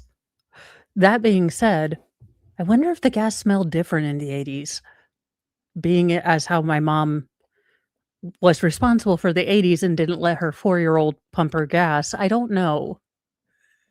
Say nowadays, most of the higher sources of lead are from lead paint or ingesting lead as a kid. Oh, and no worries, Tina Danielson. Actually, I am working with Steve Gosney to have a panel where we talk about the death penalty because we tend to line up.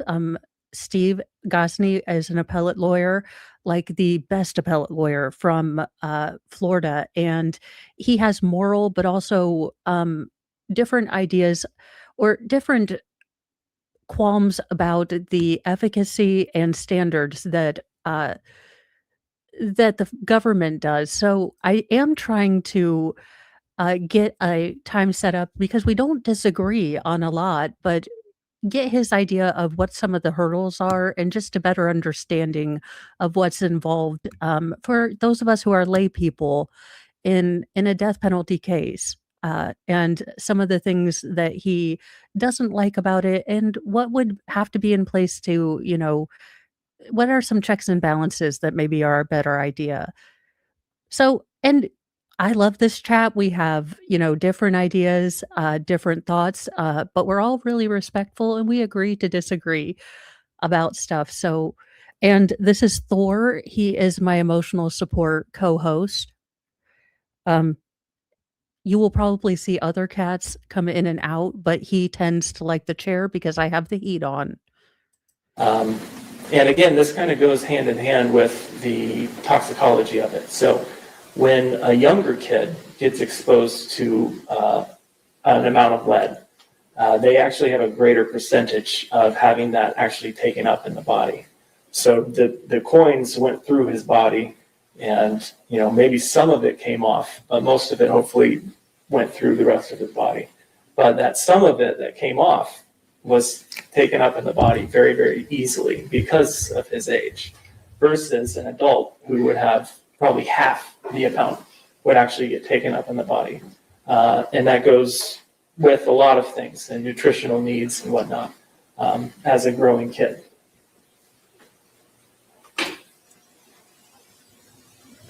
And remember when you conducted your exam on Tanner? I don't remember the exact date. I think it was late last year. Okay. And was that in the Tarrant County Jail?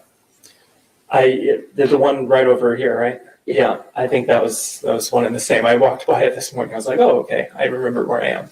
Okay. So I assume it was easier to use the portable X. Yes. RF Yep. than anything else. All right. So just walk us through what you did to use that with Tanner. Okay, so the procedure is fairly straightforward. So with the device, we power it on. We have Tanner lift up his pant leg, revealing his shin. And what we do is you set up the software, make sure it's going to operate in the right mode, and you'll align that parallel to his shin bone. So the X-ray tube comes out at a slight angle, so being parallel allows us to go up the bone rather than across and potentially miss. Then when we have it placed correctly, we energize the device and we essentially just stare at each other for 3 minutes while the device collects its data.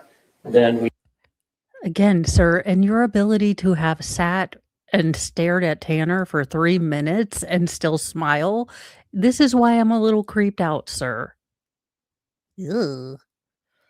turn it off, and the data is collected and stored on the device. And is that the correct protocol for doing that collection? Yes, that's the same methodology we've used in every measurement for the past 15 years. And what were the results of your test? The test showed that he had been exposed to lead, and it had accumulated in his bone to a degree of an exact measure of 12.1 micrograms of lead per gram bone mineral content. So that unit is the way we've done bone lead measurements since the 1970s, essentially. And can you kind of put that into context for us? What does that mean?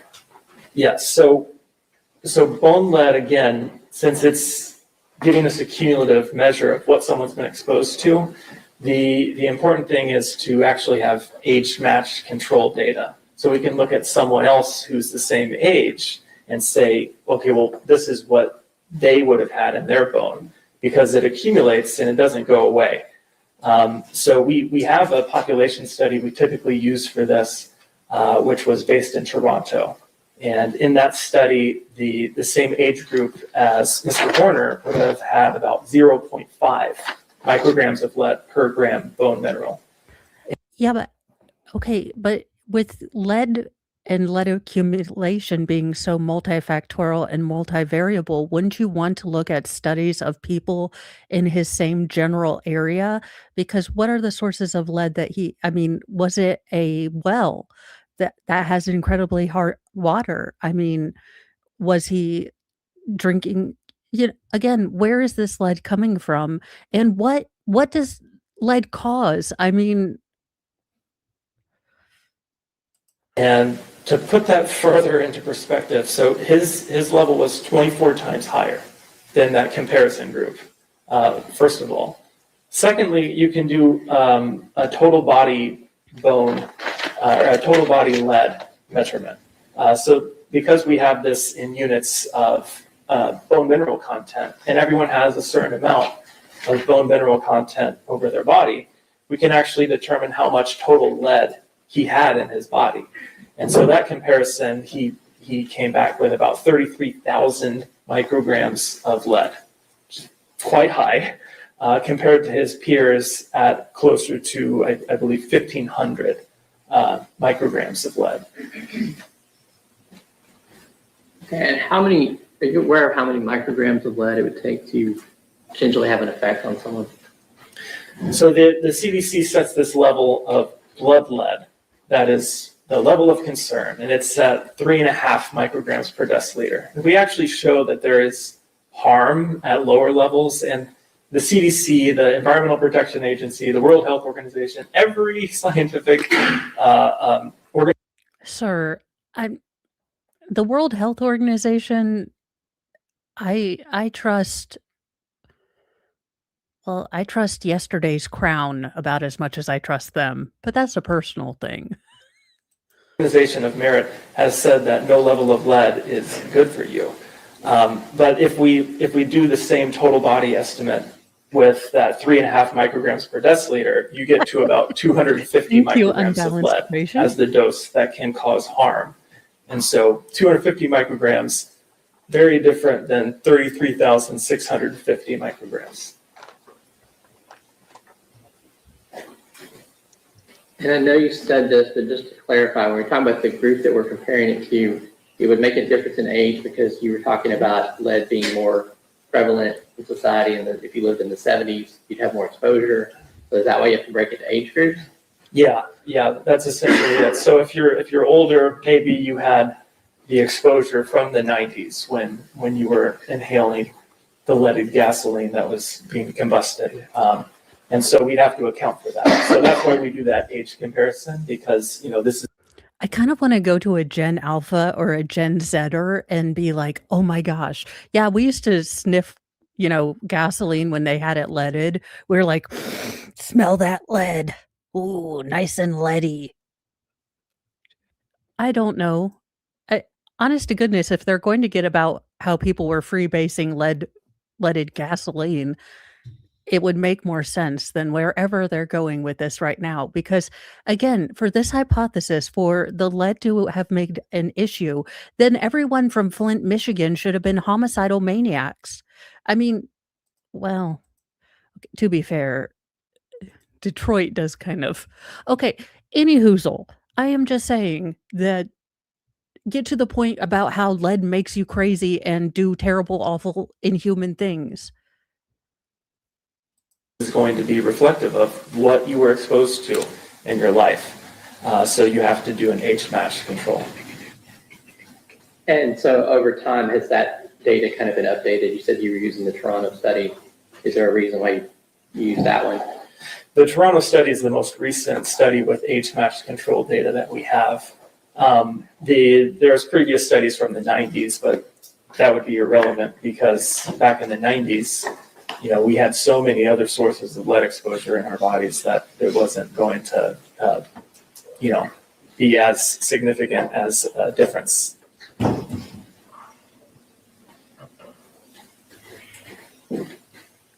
And so, to summarize, what is your opinion to a reasonable degree of scientific certainty? So my opinion is that Mr. Horner experienced a significant amount of lead exposure that would have impacted his health, and particularly his neurological health. pass it on, Ms. Johnson. Cross-examination. Thank you, Your Honor. Couple of questions about, Dr. Speck, about this particular device that you're using. It's called a XL3T Gold, is that correct? Yes, that's And correct. it's made by Thermo Fisher, Yes. okay? And this particular device, and you said that you had some FDA, what was the number you used on the FDA? 510K. And what do you have from Thermo Fisher giving you authority or direction in using this on humans? So Thermo Fisher doesn't market the device for these types of tests. We actually do. Wait a minute. We did human testing on Tanner. No, speak more about this. Actually, I would like you to test Tanner with a lot of radiation. That being said, please tell me how this isn't safe for people and how you've done it to many people. The modifications to the device to allow it to be able to be used on humans. So Thermo Fisher doesn't actually have the approvals needed to go through that process. So the manufacturer of this device does not approve this device for use on humans, is that correct? They only have it for the billions of dollars they make for. I shouldn't be laughing. I should not be laughing, but something about this is so unironically hilarious. And I know, look, I know that it's probably Black Label and that they totally use this and all of this, but doggone it. Like, it's not for use for people. At least they tested it on the dead. I mean, he did work with cadavers, so I'm sorry, I will be an adult in 5 minutes, but what the heck? Okay, I'm professional face. Mining and whatnot. I'm going to ask you again. They don't approve it for use on humans. They do not sell it for that purpose, no. Now, as we talked about this, you indicated that your final opinion is that Mr. Horner had a significant lead exposure. Is that correct? Yes, that's correct. And you talked about the coins being an issue, right? Yes. And as part of your review for this case, can you point to anything in his medical records where he had some form of lead toxicity? I'm not a doctor and I did not review his medical records. Right, but you've made some opinions here about people getting significant exposures and the results of those exposures, have you not? Yes. Okay. And with regard to that, if somebody has lead toxicity at some point, that's something that's going to be needed to be treated by a doctor, right? Not necessarily. So we have a couple treatments for high lead exposure. And primarily the one treatment we use often is called chelation treatment. And so this is really the only intervention we have.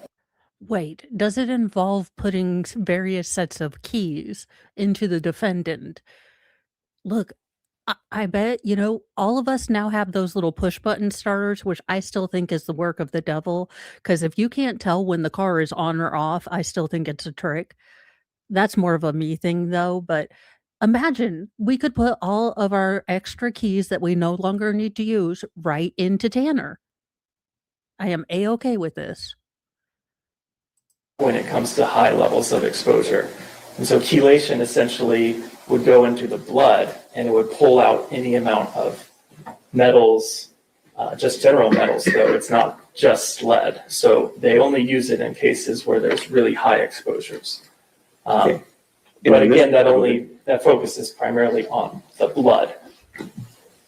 And you don't have anything that you can point to in Mr. Horner's history wherein he received any type of chelation treatment? No, I cannot.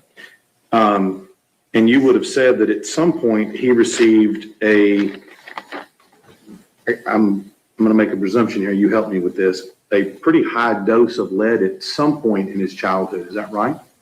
Yes, he would have had to have had some exposure to lead during his childhood to accrue. Were they giving him chips like Tostitos? Was he dunking them like Dunkaroos? Like, seriously. Also, don't keep tempting us with lead exposure for the defendant, because we keep getting excited. Yes, yes, I am. But we keep getting excited about possible lead exposure for the defendant, and then he's teasing us. This amount of cumulative lead dose.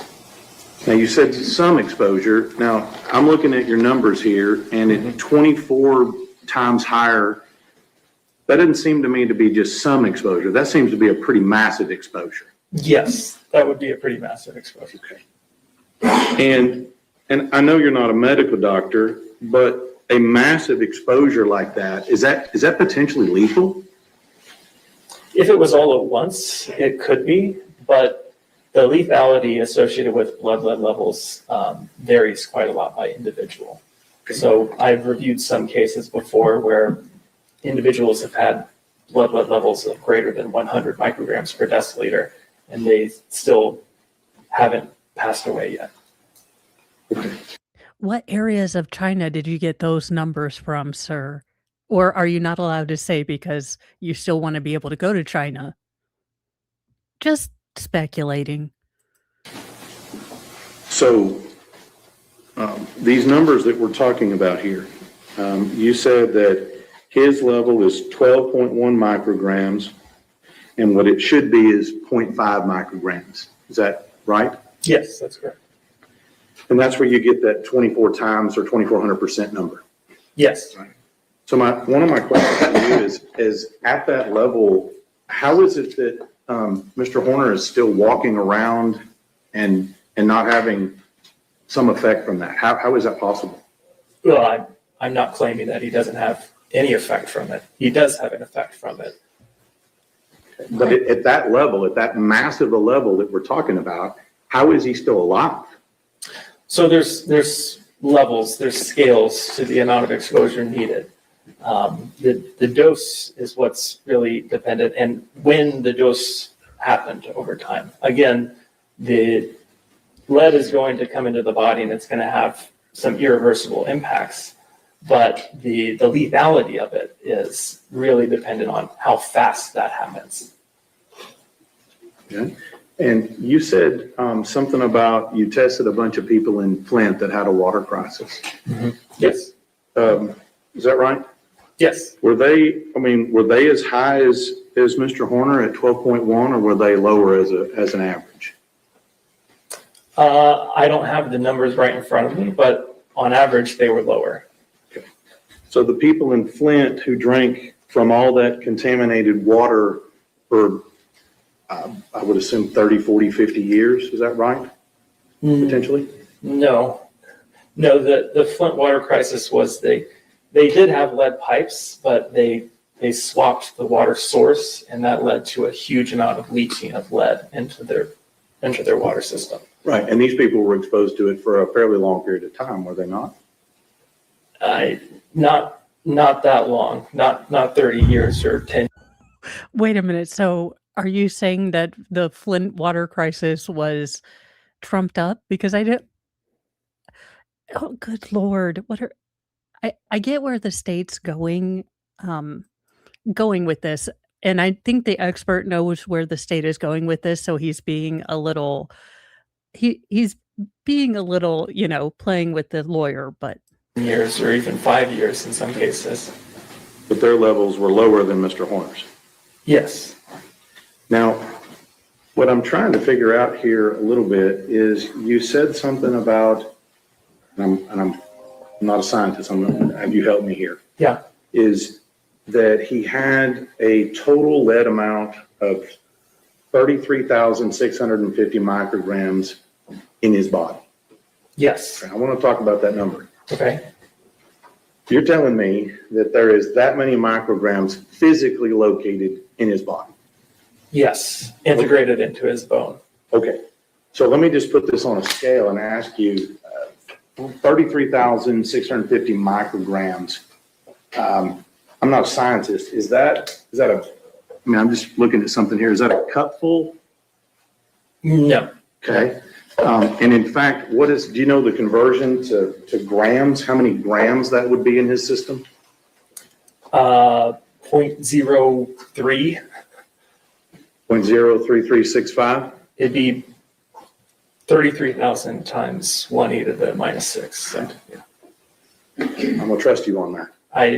I don't know if I trust myself on that, but All right. So I guess my question is 0.03 grams. So if we were to extract it all out of his body, 0.03 grams, I mean, is it as much as this right here? Is that 0.03? How much is 0.03 grams?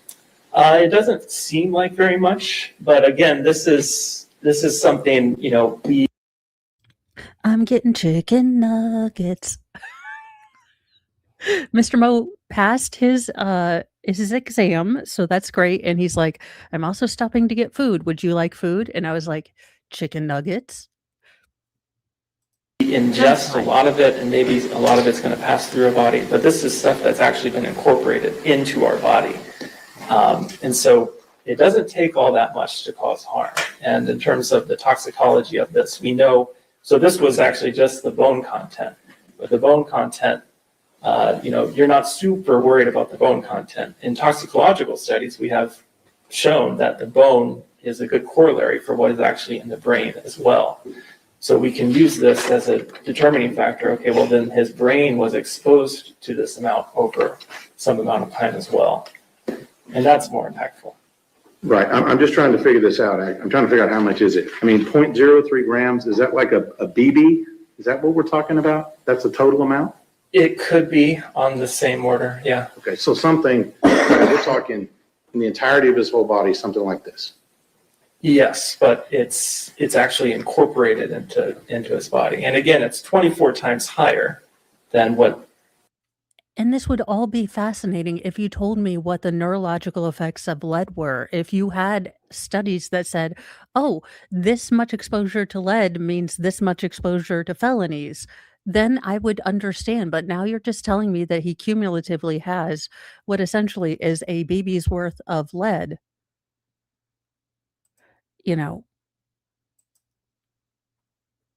Any one of his peer groups would have been exposed to.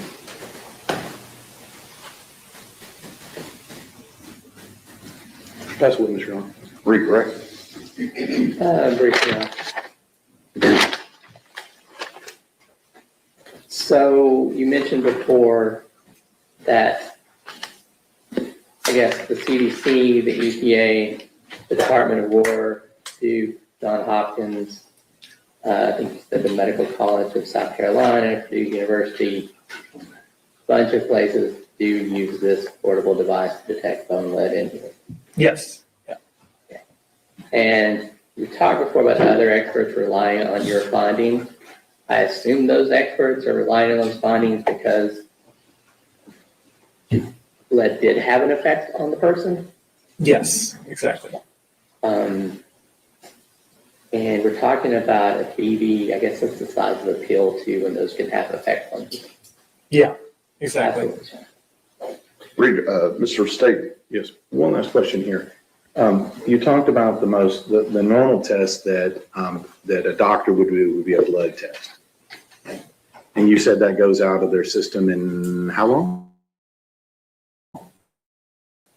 So the half-life is about 30 days. Yeah, and they do the blood test, again, primarily because the only treatment available is acting in the blood. Right. And so it wouldn't surprise you if Tanner Horner's medical records indicated he tested essentially negative for blood when he got tested, would you? No, it wouldn't surprise me necessarily, depending on when that test occurred versus when he was actually exposed. But at this level that what you're talking about here, this extreme level, this massive amount of lead, according to you, in his system, how is it possible that with this much lead, according to you, in his system, that he still tests zero? Well, I mean, it could easily have been, tested at very different time points in his life. So if you test blood lead level very recently and he was exposed when he was 2 or 3, then the blood test could come back effectively zero. And again, this is effectively zero because even those blood tests aren't 100% accurate. That's witness, Your Honor. Nothing further. I'm sorry. Nothing further. May this witness be finally excused? Yes, sir. Give it statement. Thank you, sir. Thank you. Hand me those exhibits.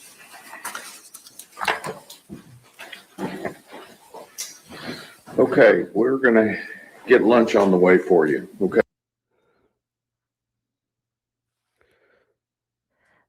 I don't know that that expert did a lot.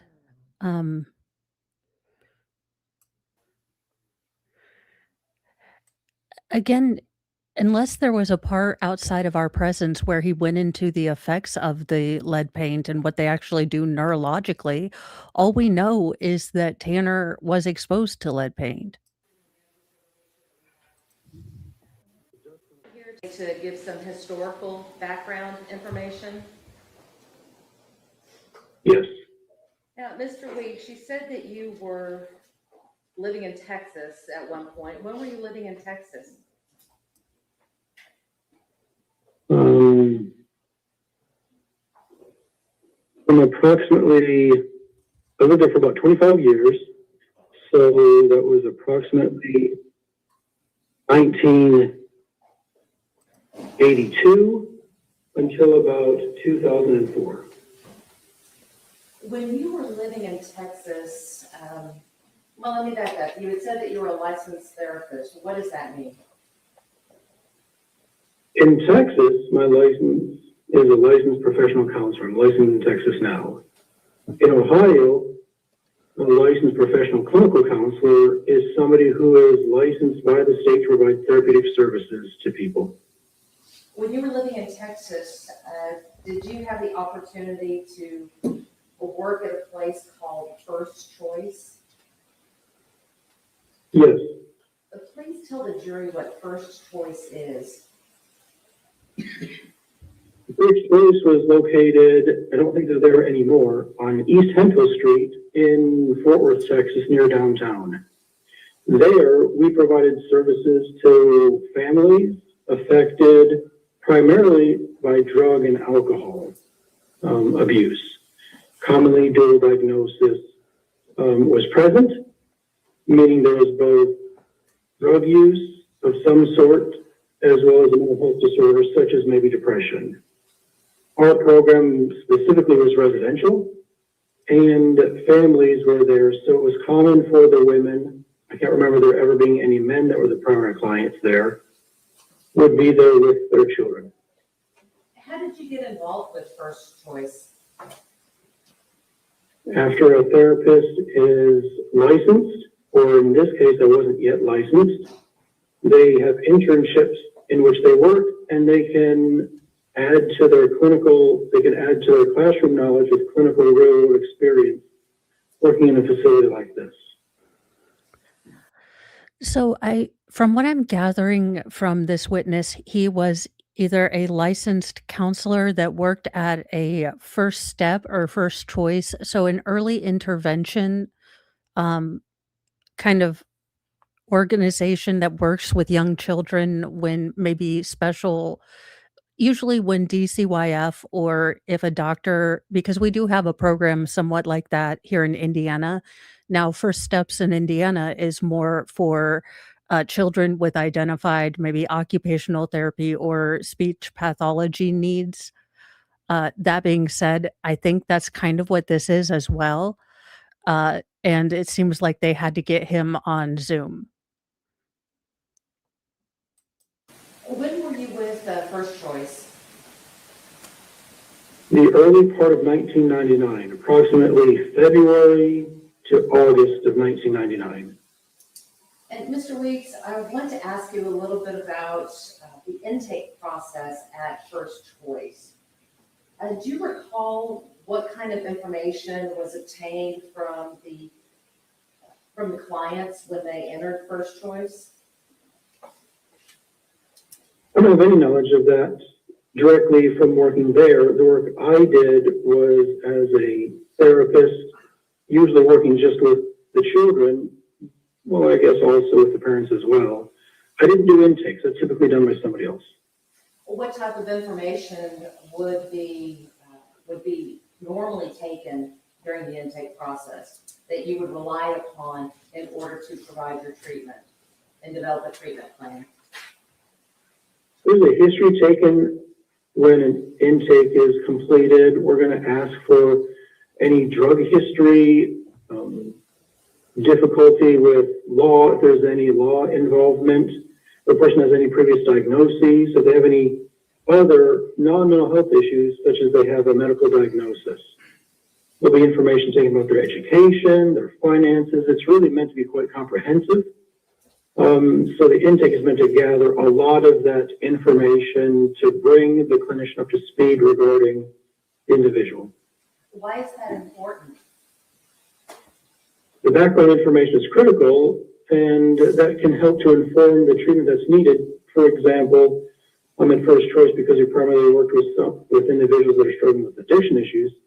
If somebody doesn't have any addiction issues, then they might not be an appropriate referral for our facility.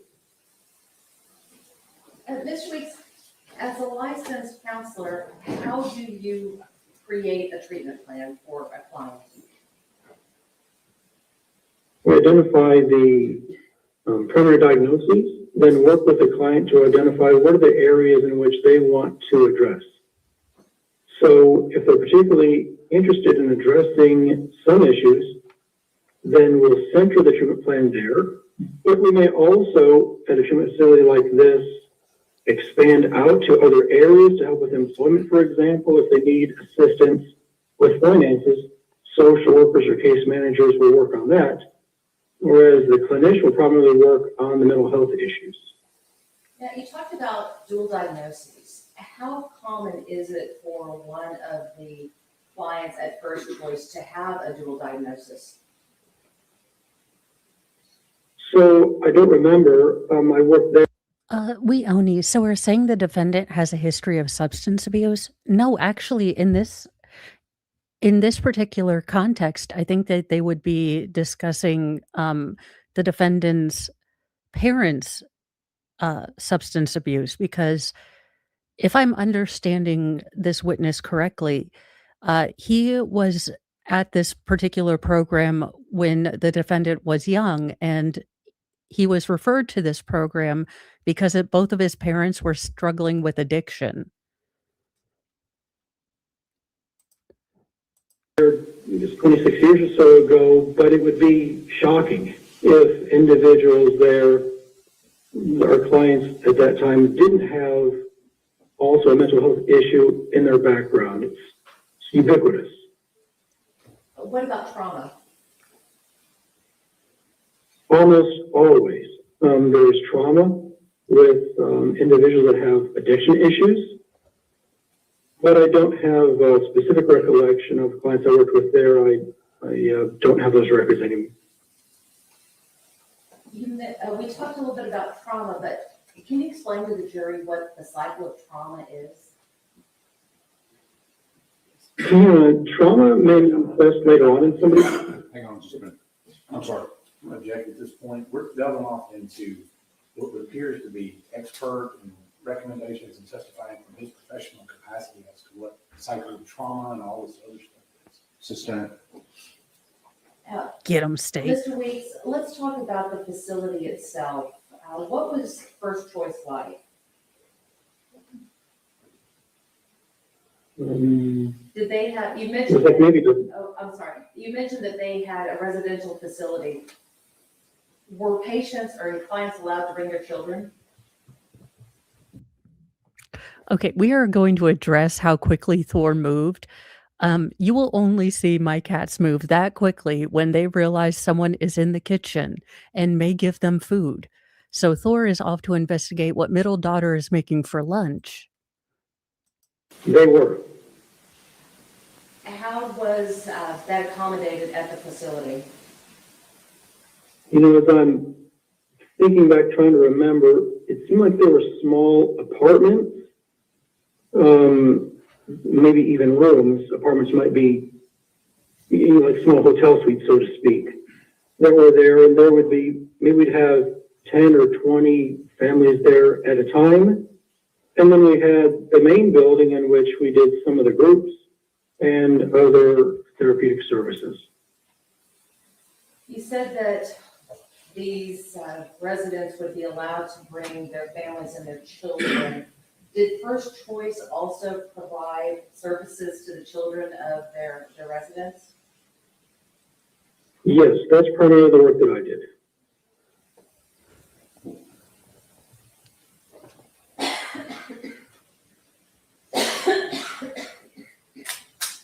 Why would First Choice provide services to the children? Services like play therapy, for example, or stress management could help the client, the child, I should say, in this to be more specific, to maybe work through some issues that they encountered with the mother when they weren't in the facility. Being able to work out some of these issues may help them to manage conflict better, to have success in school better, to rebuild a relationship that, if it was damaged, it would help them to have the skills to be able to repair those relationships. You mentioned play therapy. What is play therapy? I'll object again. He's again offering from his expertise and training in this particular case. It's not actual information. Your Honor, we're just trying to get into what he did at this facility. It is not offering an opinion. He is testifying as to what he himself did. So we are not asking him to give any opinions. What we are asking him to do is to testify as to this facility, what they did, and With Mr. Horner? we're getting there. Well, let's get there. So I do find it very telling, these sort of tangential witnesses that they are finding in defense of Tanner. You've got a therapist who maybe worked with his family 20 years ago. You have a second cousin. I don't think they could find many people that were willing to go out on a professional limb to stand up for the defendant. explain again, please, what play therapy is. Play therapy is the use of toys to help a child to express what may be difficult to verbalize. Art therapy is in some ways related to it. I don't have training in that, but we want to creatively provide opportunities for youth to be able to express things even though they may not have a narrative.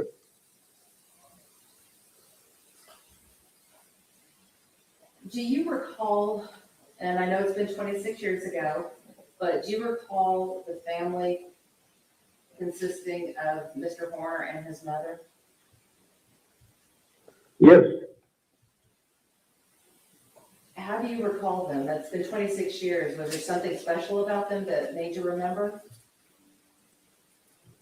No, I recall the name just vaguely when you first approached me. I think it was you, but when I was first approached to provide support here.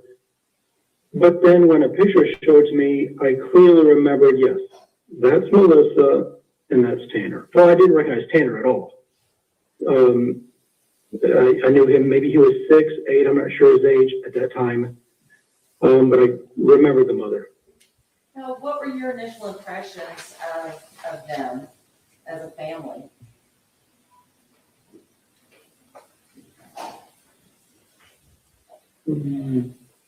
Nothing unique. I found their experience, their presentation to be very similar to the other families that were there. Women coming in who had difficulty with drugs, and their family was affected by it. Now, you said that you had remembered Melissa immediately upon seeing her photo. What was it about her that you remembered? I just remembered her face. When I saw it, I recognized her. Nothing else really jumps out. And just to be clear, in order for Melissa to be involved in this program, she would have had a drug problem? I assume so. We didn't provide any other services. That was the primary function. There was an emphasis in first choice on 12-step work. When Melissa and Tanner were at First Choice, did she seem to be motivated to work through the program and do better?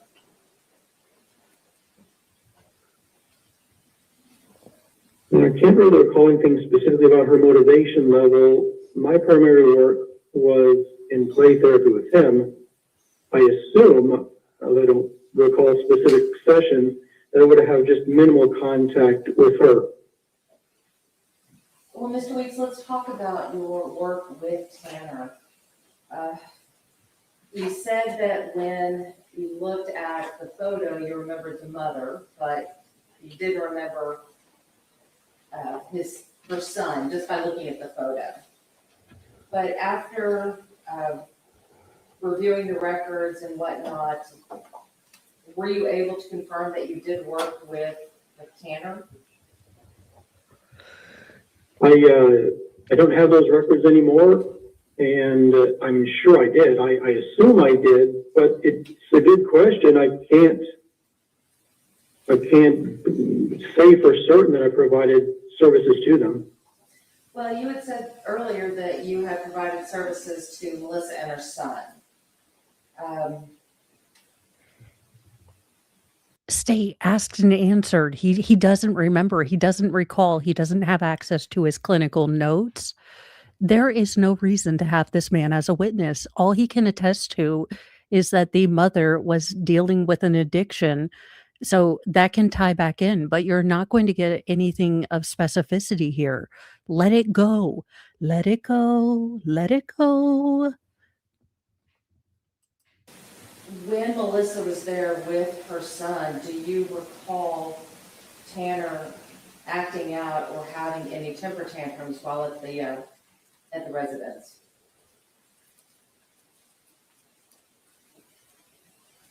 I don't recall that specifically. It's very common, and I do assume that I did work with them, although I just want to be really upfront. I can't for sure say that I had services with them. I could have just seen them in the facility, but it's not likely. I probably did work with them.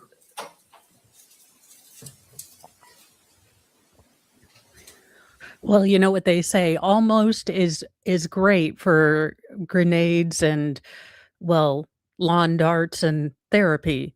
I mean, I say go ahead and guess. If you're testifying, assume that you saw him. Holy goodnight nurse. This man should not be a witness. He does not remember with any specificity anything. Yeah, one moment, Your Honor. Yes, ma'am.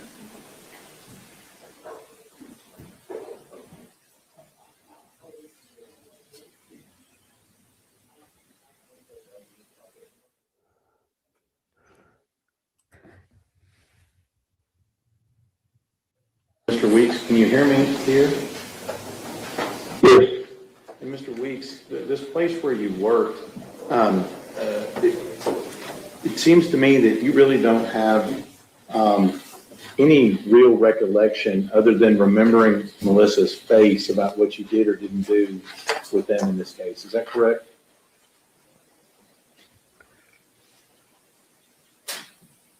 I have, generally, yes, it is. I just have basic memories of the services we provided there, but specifics with this family, no, I don't have specific memories.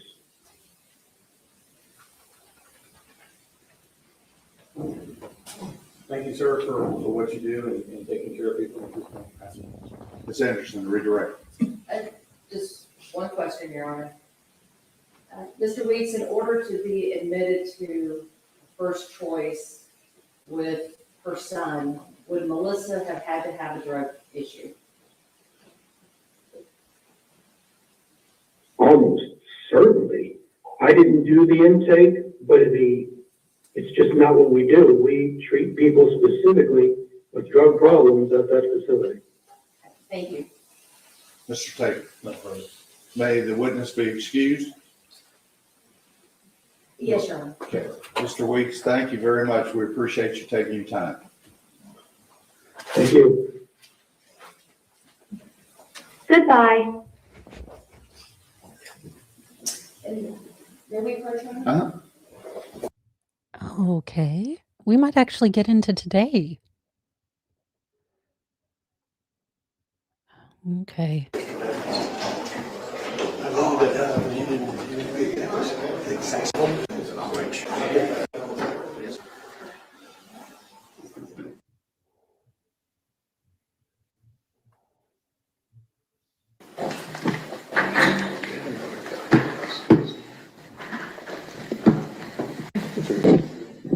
No. Okay. I didn't know you Good were. afternoon. Yeah. You all right? Not yet. There is a rule that anybody else. Okay. And Judge, since this is a civilian witness, we just want to re-urge our request to have her face blurred, and we'll be using her first name. Guys are all on it, right? Okay, What's her name? let's go. Can we know her name now? Yeah. No. I know, I couldn't, hold on.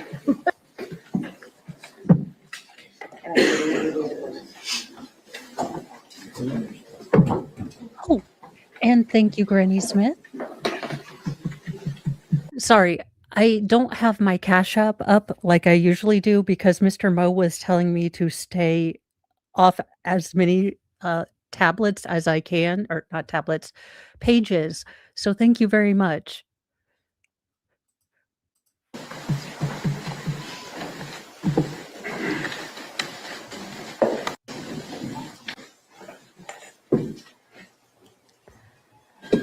I believe it's a personal preference. None in the state did, but I do understand. I mean, I don't think anyone wants to be placed in a group with the defendant. So I'm okay with it.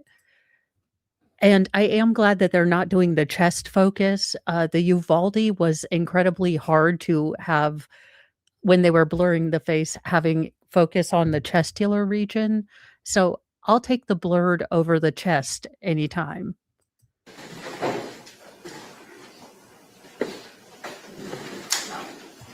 To testify truthfully. Understand? Yes, Your Honor.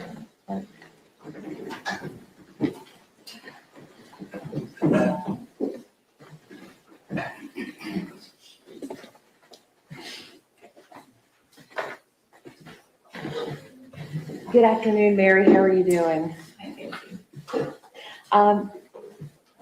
Mary, we have agreed that we will call you by your first name. Is that okay? Okay. One thing that I am going to ask you to do is when the court reporter is taking the record, she can only take down yeses and nos and words and head nods and mm-hms and uh-uhs. Don't translate to the record. So if we can get a verbal response, okay? Okay. You nervous? Not too bad. Not too bad? All right. Mary, what do you do for a living? Well, I'm tired now, but I was a licensed specialist in school psychology.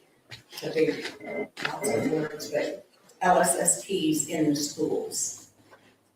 How long had you been an LSSP before retiring? 35 years. Tell me and tell the jury a little bit about your educational background that allowed you to be a LSSP. Right. Well, I graduated from high school in 74, went to college at Texas State University, which then the South was Texas, so that's changed too. Graduated in 78 with a psychology degree and a guidance counselor minor. And they had just started, I thought I would be a school teacher or a counselor, just because I thought that's kind of all there was. But the school had started a brand new school psychology program that year. And so one of my professors told me about the program. It sounded very interesting because I was very interested in the learning process in children. So I was able to start my master's in that program finished it, and it was a 2-year program, but I went summers in a full year. So I graduated from there in 79, and then I got my first job we were called psychological associates back in that day, but we did the same thing. And just to be clear, you are not here to offer any expert testimony, are you? No, Are you here just to talk about your personal interactions with Hannah Horner? yes. But at what point in his school career were you responsible for him? 3rd grade, 1st grade, middle school, high school? I mean, for the love of did you test him for lead paint chips?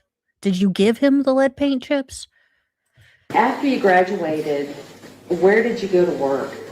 Well, I was in Houston the first 5 years of my career. Then I married and moved to Fort Worth. Then I was with ISD for 12 years. Then I went to Azle for 8 years. And I finished in HEB, Hershey was Bedford ISD, the last 12 years. So I kind of hopped around a little bit. Now, during your time at Azle, did you come to know Tanner Horner? I evaluated Tanner. And during your time in the school districts at large, did you have to deal with students who had been diagnosed with Asperger's or autism? A lot in the last 12 years. Now, back in the Azle days or the school district before that, there wasn't a lot of high functioning autism talked about or really identified at that time. Azle was a smaller school district. I'm sorry, I'm doing the wrong thing. You're fine. So my memory of testing students on the spectrum, they were typically more severe students, more severe behaviors. Tanner was more unique because Judge, I'll object. If she's here to provide background information, that she's providing based on her expertise in this case, as far as evaluation and testing, or just background information on Mr.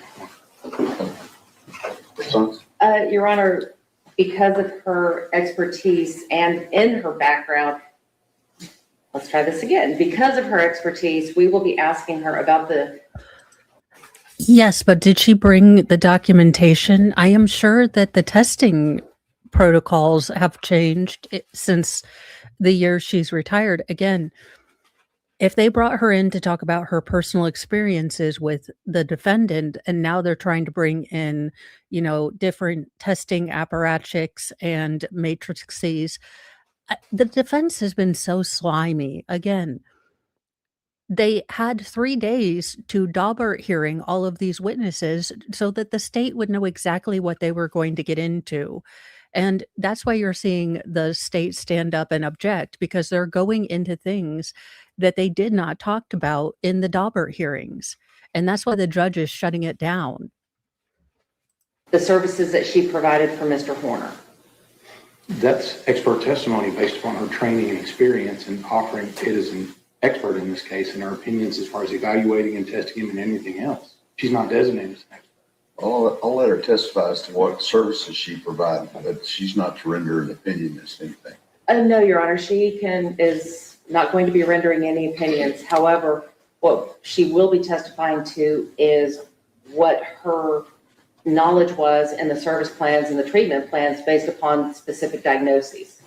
And that is not an expert opinion. That is what she has done. It would be no different from a doctor coming in and talking about their service plan.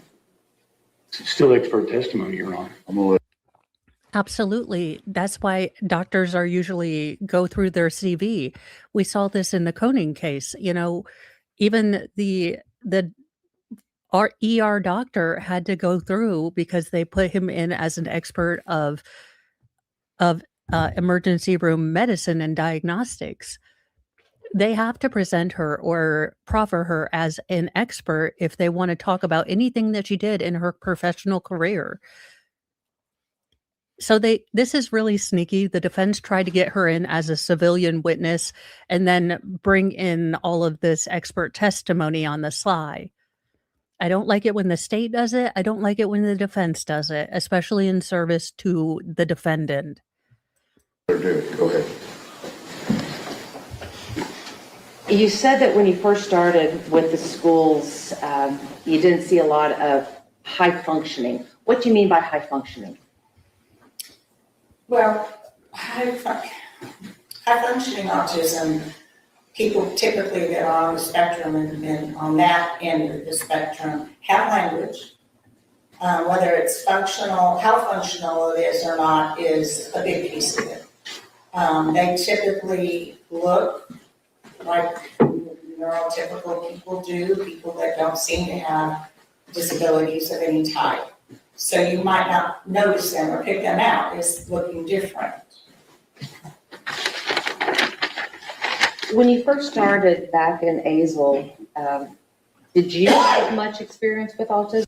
Wait, legitimately, this is the expert the defense could find to talk about Asperger's syndrome, and she legitimately just said, "Well, you can't really tell by looking at people." Legitimately, is this the timeline that we're on where, and no offense to her, I'm sure she did a lovely job to the children that she interacted with, but she legitimately defined Asperger's syndrome as, well, you can't tell they're weird by looking at them. I mean, you sort of can, but you can't. Wonderful. Just wonderful. We were always trained, every year you had to take a certain 20 hours a year at that time for professional development. So we would be trained, but I would not say I had an excessive amount of training in that particular disability. It was more global. Did you see a lot of autism when you were? In Azle? Yes. No. May I have a moment, Your Honor? Yes.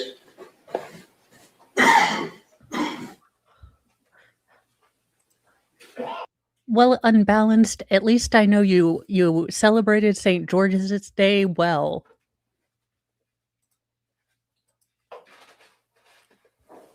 My apologies.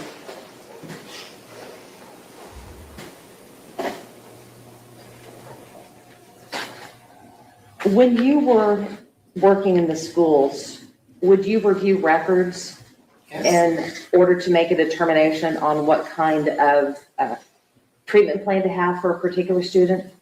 No, that isn't how we developed what we call IEPs, Individualized Educational Plan.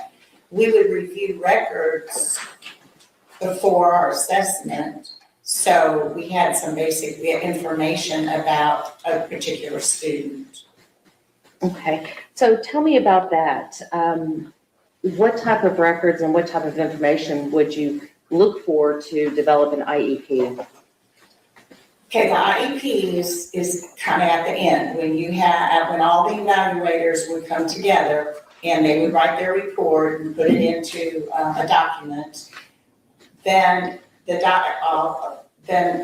art committee would get together. The art committee is after you do all the school people do their assessments, you come together for this one final meeting and you present the information to the parents and the teachers. And it's called an art committee, annual review and dismissal. At that meeting is when we talk about the students' needs for special education. When you are evaluated in the school district, you are evaluated for special education services. So in theory, well, not in theory, factually, anybody who meets eligibility for special education services has a deficit in some area. It could be intellectual deficit, it could be a learning disability, it could be behavior.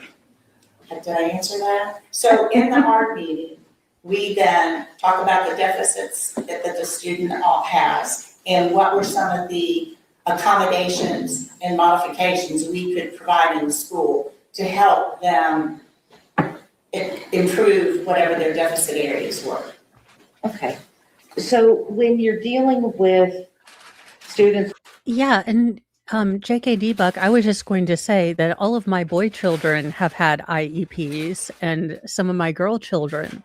And this is now, they don't typically make diagnoses. Those are still your general practitioner. Where the teachers would come in is, all three of my boys had ADHD. Well, I would start the conversation with my pediatrician, who would give us a test and diagnostic that would be filled out by the teachers. But a lot of the diagnoses and things like that aren't coming from the school district. Thank you, JKD Buck. We have had really good luck, but I can't imagine that they might be able to, explain what things maybe he had a lot of issues with transitions, from different schools to different routines and things like that. He might have been, it might have been noted that he came from a chaotic childhood. Not yet. And Stringer Belt, no, we are actually still hurrying from yesterday, so you are not missing much. We're probably going to be catching up on today during the weekend, in a couple shorter streams. With autism, what type of deficits would you normally see? But there are 3 pillars of autism, and Judge, the I first, will object to this. This is definitely extra. Sustain. May I respond, Your Honor? No, ma'am, sustain. Mary, when you are looking for, looking at a student, would that student often have a diagnosis before they came to you? many do, many do, so yes. And with regards to autism and students in the Azle ISD, I want to talk a little bit about, behavior. And generally speaking, based on your experience and your observations of these students over the years, how well do students with autism do in a mainstream setting? I'm not sure I can really answer that, because That's such an overly broad question because, again, autism is such a spectrum. It's very, very, again, it's very multifactorial. And I've heard this saying from people I know that have autism. If you know one person with autism, you know one person with autism. Yes, there are a whole constellation of, kind of ways that autism can express, but no one's going to have like all the tick boxes, or there could be, one or two. So it's really hard to answer that kind of very generalized question with so many variables in a simple way. every person with autism is different. And would you agree with me that you said that every person with autism is different, which means that not all autism is alike? Exactly. Would it be uncommon to have different types of symptoms that would play across different people with autism?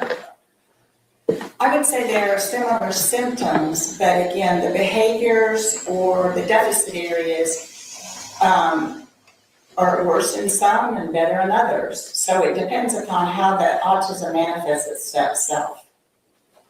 Well, let's talk about Tanner and how his autism manifested with him. Did you ever work with Tanner as a student? You do work with a student when you do an evaluation. You also, Well, I'll get there in just a second. You're fine. You're doing well.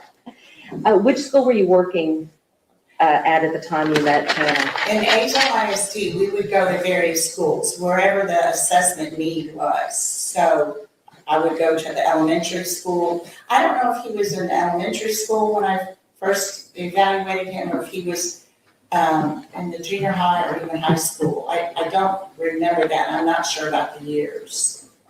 Well, what kinds of evaluations, or let me back up, what kind of services did Azle provide for Tanner? Now, I was able to review some of the Azle records, so I wouldn't have remembered this. So is that okay then? Yes. Okay. So I believe at the time, Tanner was in a classroom called a behavior improvement class. And I think he was in there about half of the day, and then he would go out to other classes, to the general education classes. so that he was getting a full education because he was bright. And when I say bright, he was able to be in regular classrooms intellectually. And so he would go out, and typically we would identify the strengths of the student and have those students go into those classrooms initially so they would be successful. So we could build on some successes. So he, as far as I can remember, he had that situation set up, but he also had, and that behavior improvement classroom was to provide a lot of structure for him, was also to provide the behavioral support he needed. So let's say if any student is in a general ed classroom and they start to have behavioral issues, hopefully that behavior improvement class teacher would assist the regular education classroom teacher. He also had, I don't know if he had, I didn't see anywhere in the records, he had speech and language services to address the pragmatic deficits, which tend to go along with, it goes along with students that have language typically. But I did remember and saw in the records that he received in-home training, which was when a therapist went into his home and she took him out into the community to expose him to different social settings. And she was a speech and language therapist. So you had mentioned that these services that were provided to Tanner. Let's talk about how the school district would determine that the services were necessary. Was there an evaluation that was performed of Tanner in order to receive services? Yes, any evaluation for autism includes a speech and language therapist, an occupational therapist to look at sensory issues or motor skills even, a psychologist, a school psychologist, and or a licensed specialist in school psychology. There's a difference there. I'm a master's level school psychologist. I'm not in the clinical realm at all. So that's why I'm using the LSSP term more so. Okay, you asked me who else would evaluate. Well, let's go to your evaluation first. Okay. So what kinds of evaluations would you give students? Autism? And we're speaking strictly about. Yes. Okay. So Tanner did have records when I became involved. He did have a report, an outside report that had, I believe was his initial evaluation. I'm not 100% sure of that. It may not have been his initial. So I was to perform a 3-year reevaluation, and that's standard. We do 3-year reevaluations for all students that are identified as having a need for special education.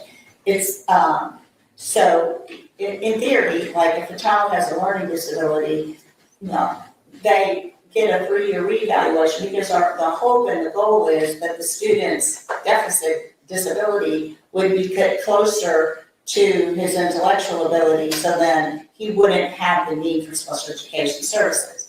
And likewise, a student that might have a behavioral disorder or an emotional disorder, let's say their family provided, a lot of intensive therapy, and the student's emotions got better and they were no longer acting out. Now, autism is a little bit different because it's not really like autism goes away.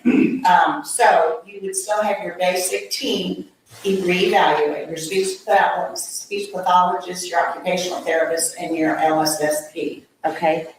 So with regards to the evaluations that you gave, what did your evaluation look like? Okay, wait, don't talk over. We gotta have one at a time, okay? Go ahead, Ms. Anderson. You're doing fine, Mary. What did your evaluation look like? Typically, whatever records you have, you would review those first. So he came with a previous evaluation, and he was already in special education services. So we have some records based on the teacher reports, what his behavior had been like, what were continued concerns, and then we always contact a parent to see how things are going. So we look for more background information. We use what's already known, and then we go to the new teachers or present teachers and get information. not just from the one teacher, but from several teachers, so you know how the student is doing in the different environments. Because then, if there was trouble in certain environments, then we would want to look at why was there trouble in certain environments. So you try to get a good sampling, and then it involves observations. What do you mean by observations? Observing the student? In the classrooms. So we would actually go into the different classrooms and observe the students, see what their interactions were like, and add that to the report. Then, And I had one follow-up question with that. Was it just in the classrooms that you did the observations, or did you observe them in any other aspect in the school? That's a good question. Lunch is often a place where students are observed. Physical education, but it's a classroom, I guess. That's another, and outside recess is a very big one where we like to observe students' interactions. Why is it important to observe interactions in in the lunchroom or at recess? There's less structure, and the students can really relate in a more normal environment than like a typical peer would do. So you want to just see simple things like, do they have good motor skills? Are they running, with a good gait? Are they uncoordinated? Are they standing off by themselves, or are they interacting with anybody? And if they do interact with somebody, what does that look like? Does it look friendly? I mean, you can't hear them. I mean, I'm not like, well, you're not right on top of them, but you want to get a sense of, is there some sense of cooperation or, I don't want to say friendship, because friendship is. Well, so what she's looking for is any sort of cooperative play. She's not, and maybe she didn't know what they were going to be asking for, but she's probably noticing, again, if she's looking at a child potentially being on the spectrum, she might notice, do they play by themselves, mostly independently? When they play with others, is it very structured? Is it rigid play? Do they have to go by rules? Is it more parallel play where they're playing closely in vicinity with other children, but not exactly playing with other children? Because that's a lot of things that they'll look at, and I'm imagining, again, if they thought that Tanner was on the spectrum, they would be looking at those kind of things as well. Different, but some sense of the ability to be with others in a positive way. Did y'all have do any independent testing or anything like that? The actual testing, that the speech and language therapist always pulls a student and does an individual. Occupational therapy pulls and does an individual. The school psychologist typically pulls and does an individual. But that looks a little different with a student that has language, because it opens up a lot of more options for you to use. We often use rating scales, or you would ask questions and the student would rate how that made him feel, like, it made him a little happy, a little not happy, or very unhappy.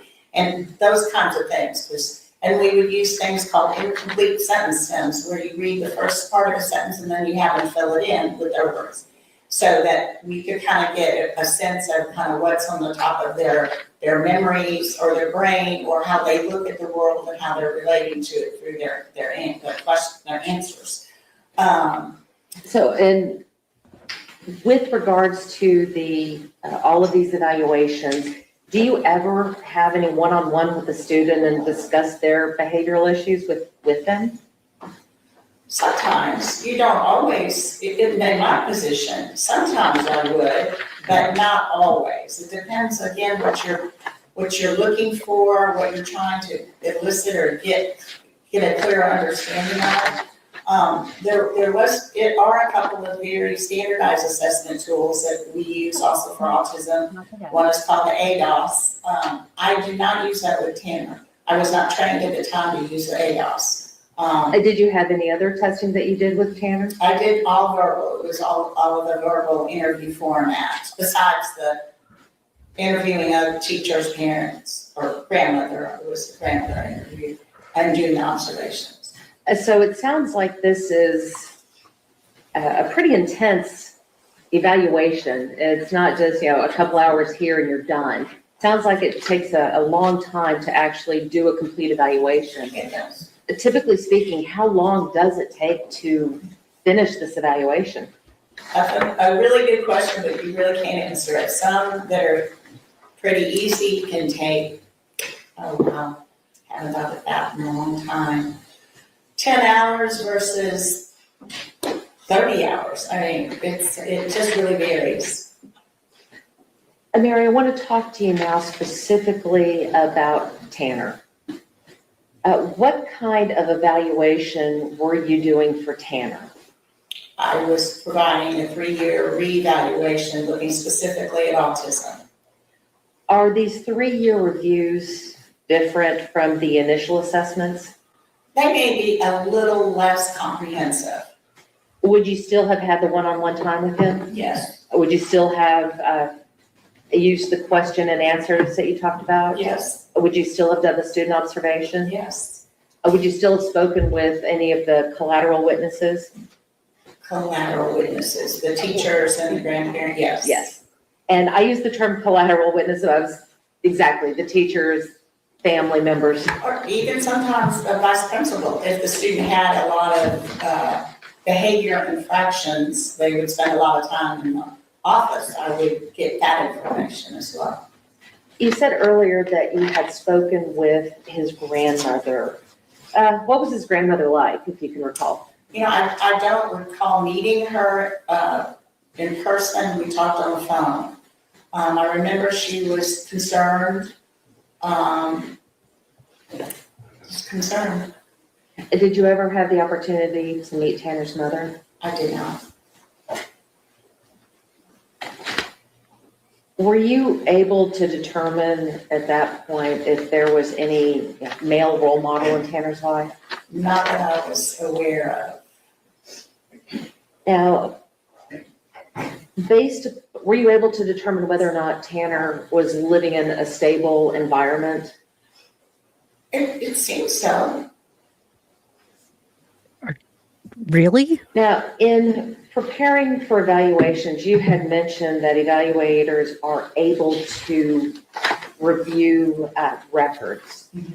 What kind of records do you review? I know that you had mentioned IEPs and ARDs, but what other records would you review? Well, I know in Tanner's case, I believe his initial evaluation was done by Child Study Center, so that's where I would have started. Okay. And then I would have looked at recent teacher reports and kind of started from there.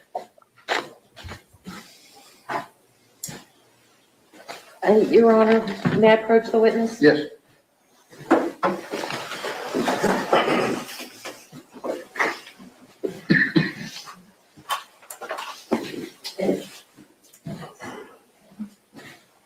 Mary, I'm going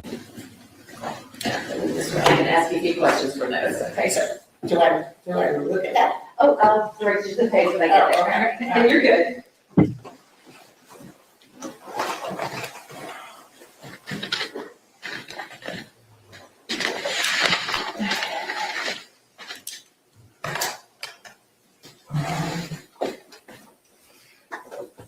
What I wanted to ask you was, based upon your evaluation, based upon your observations, based upon your interviews with the family members, speaking with the teachers, speaking with vice principals, and reviewing the records, did what you see in your evaluation, did that corroborate what you found in the records? Can you say that a different way? I don't know if I can, but I'm certainly going to try. Basically, what I'm asking is that you read the records, and the records said, showed that there was a diagnosis of autism. Based upon your evaluation, based upon your interview with everybody, did what you see lead you to believe anything else? No,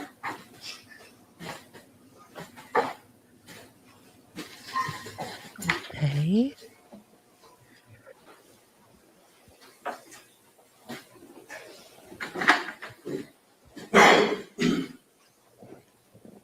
Can I get the?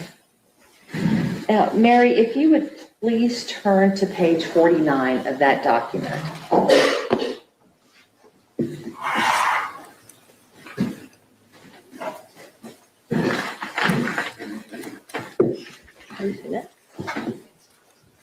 And Your Honor, for purposes of publication, we have blocked out all the names and any identifying information.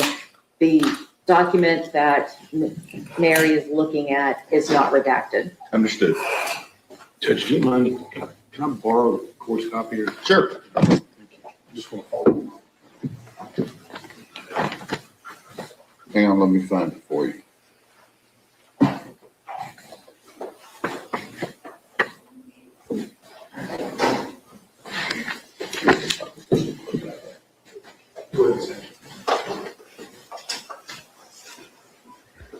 Right. Mary, I want to direct you again to page 49 of, let's see if I can get this.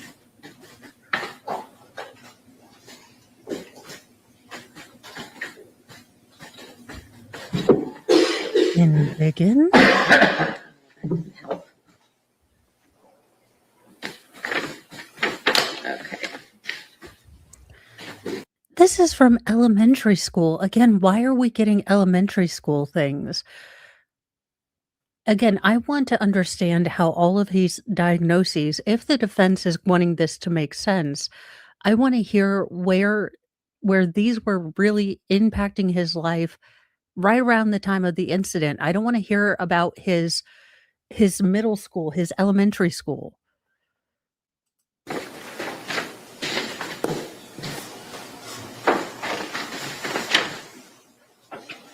Right.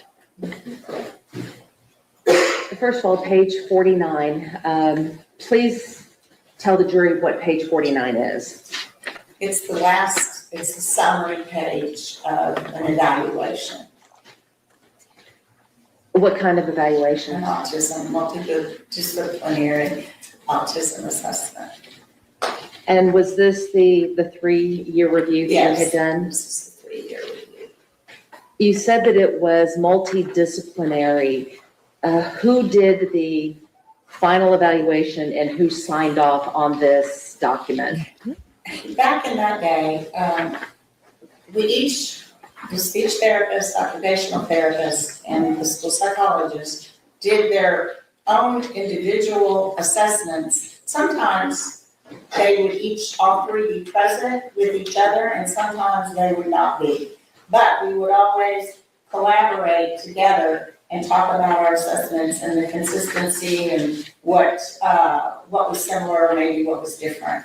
So this is only signed by me because this particular one was just the assessment that I did. Now in the R paperwork or the IEP, everyone that were evaluators would sign that form.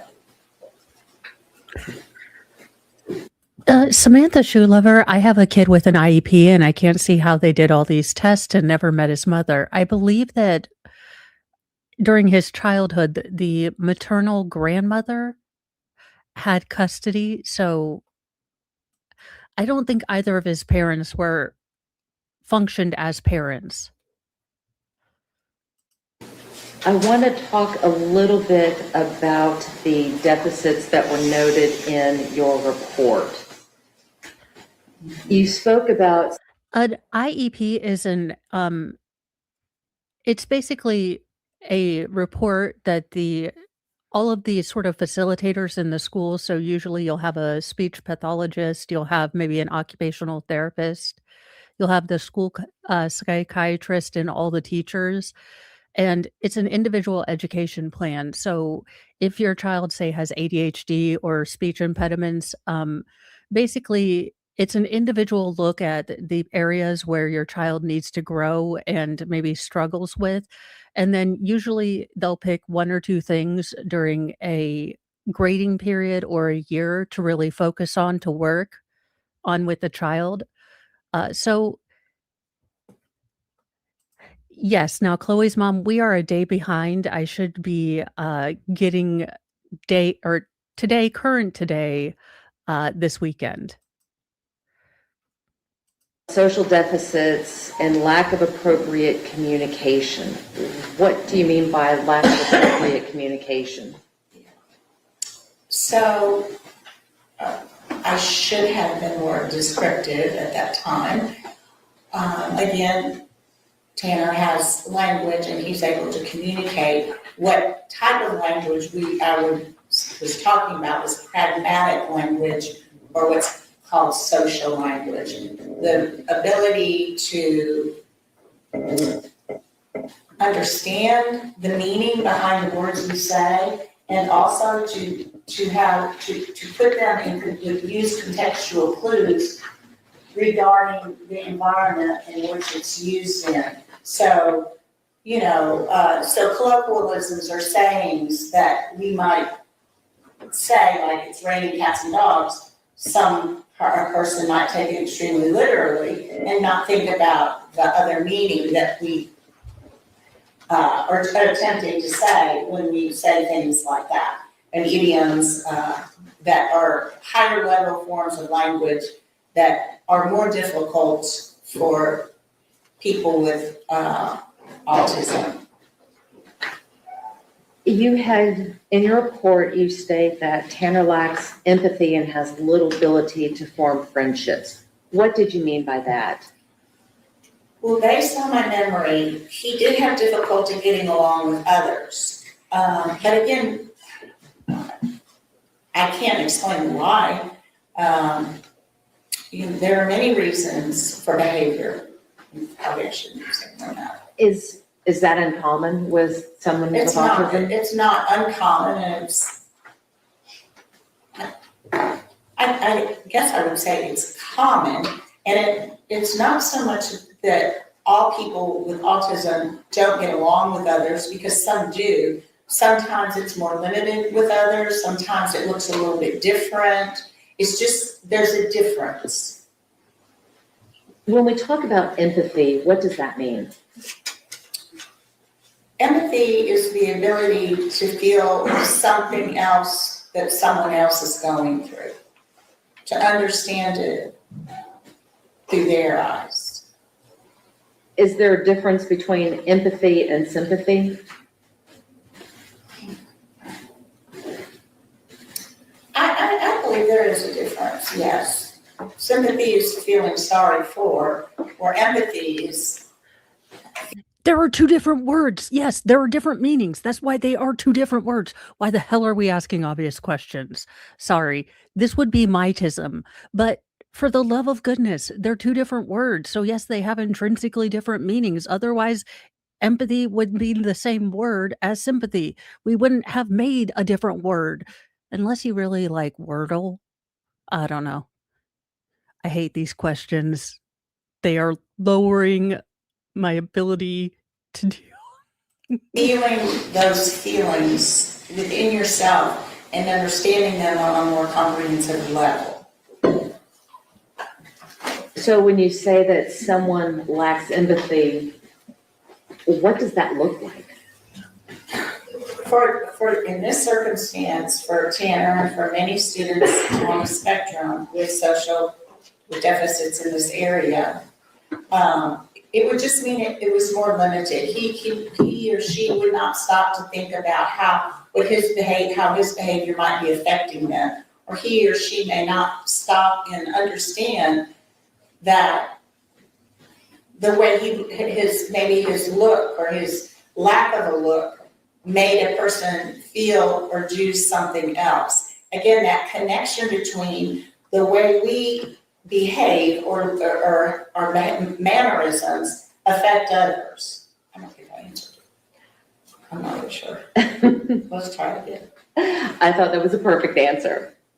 All right, so You had noted that Tanner's ability to use language is not impaired, but the affective and relational aspects of his communication is significantly below what one would expect. I was speaking about the pragmatic deficits, which was the social language. Again, you know, we as human beings, we pick up a lot through intrinsic ways. By observing others or hearing others or watching others. And so pragmatic language is not necessarily taught. It is inferred and it is learned through, if you have an ability to socially relate or socially understand. So that's what I meant by it's more limited. We talk about poor eye contact. Why is that important in a diagnosis or in a evaluation? It's just another behavioral symptom that can tend to be common. It can, you know, the eye contact. Well, congratulations, defendant. No one wants you turning those Manson lamps on them now. Again, your lack of eye contact really doesn't bother anyone now. Congratulations. Is typically more limited, or it can be, we often say it's fleeting. Sometimes they have eye contact, sometimes they don't. So it's just a more typical symptom of autism.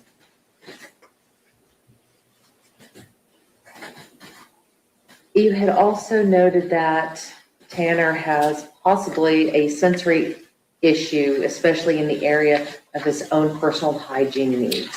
What did you mean by that?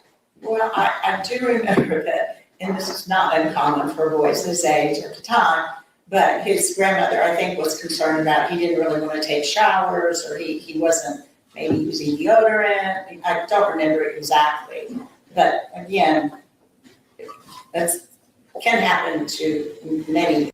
I believe she did go through a dauber, and I think that the defense was trying to be sneaky because I think they were trying to get her to come in to opine on some of his diagnoses and things like that. The judge and the state put a stop to it fairly quickly, but I think she was brought on to mainly talk about her experience with Tanner, and the defense tried to get some expertise in. Young males that are learning about our body changing. Although, should I say a little more now? Oh, go ahead. You know, so he might have had an aversion to water. Many people on the spectrum have sensory issues. They don't like things can be visually or auditorily difficult for them. The lighting, too much noise, sometimes water, sometimes getting a haircut, sometimes lots of different little things can cause sensory issues. And I don't remember anything besides the personal hygiene.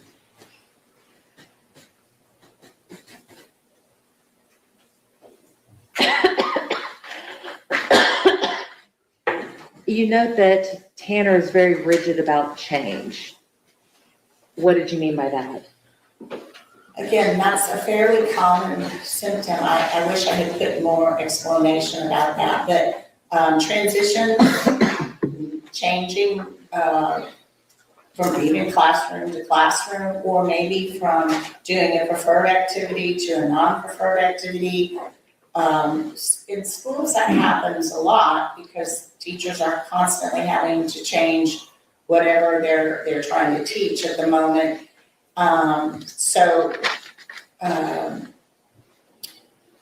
Many students on the spectrum have almost like a hyper focus for a short time, and if they're not ready to move on, they're not ready to move on. So you may encounter a little resistance in terms of, no, I'm not finished with that, and just not having cooperation in that sense. Now, with regard to the sensory issues, is it uncommon for people like Tanner to have sensory overloads? It's not uncommon. And did you ever see? Wait, again, expert testimony continuing. Well, sensory overload, I sustain the objection. Did you ever see Tanner have a sensory overload? I did not.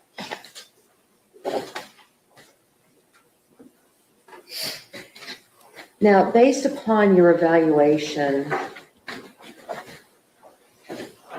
you had noted that Tanner continues to exhibit a mild form of Asperger's disorder. What do you mean by mild? Well, first of all, now we don't call it Asperger's, that was changed, it's just part of autism. And now it is categorized by the severity level, 3 levels of severity. And so Tanner's severity would have been 1. Now, at that time, his severity level looked like a 1 because he was able to function in a regular education environment with some special education support. So that, and go out and, order a burger possibly, or do what we would expect all of us do. Doesn't look different, he doesn't exhibit the flapping or the staring or any of the more unusual when you move up the levels. Again, flapping and self-soothing might be present at high functioning levels. I don't like this expert, and I'm not trying to be mean, but she's very generalized, and it doesn't seem like just the way she offhanded says things. I don't know. I just, mm. Is a mild form of autism still autism? It is.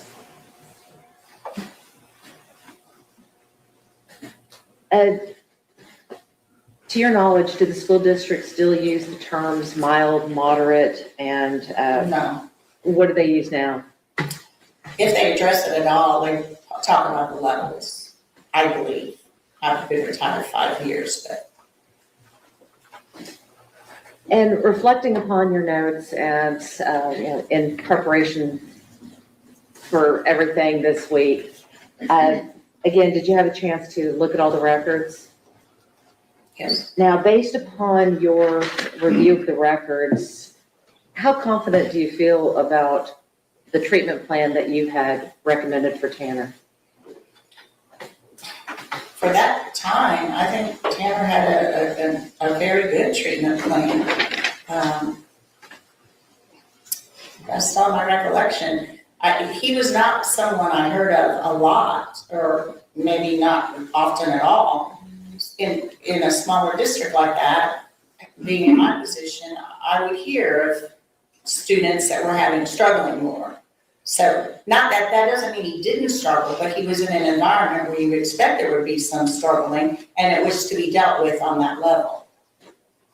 So your recommendations in this case were, it's recommended that Tanner continue with his current programming and instructional arrangements since it appears to be meeting his needs. Right. Do you know if that continued? I can't say for a fact that it did. I don't know what happened in high school. And you also had noted that you felt that Tanner would benefit from ongoing training of adaptive social skills and problem-solving strategies for peer interactions. Why did you make that recommendation? Because he had a lot of difficulty getting along with other students, other peers.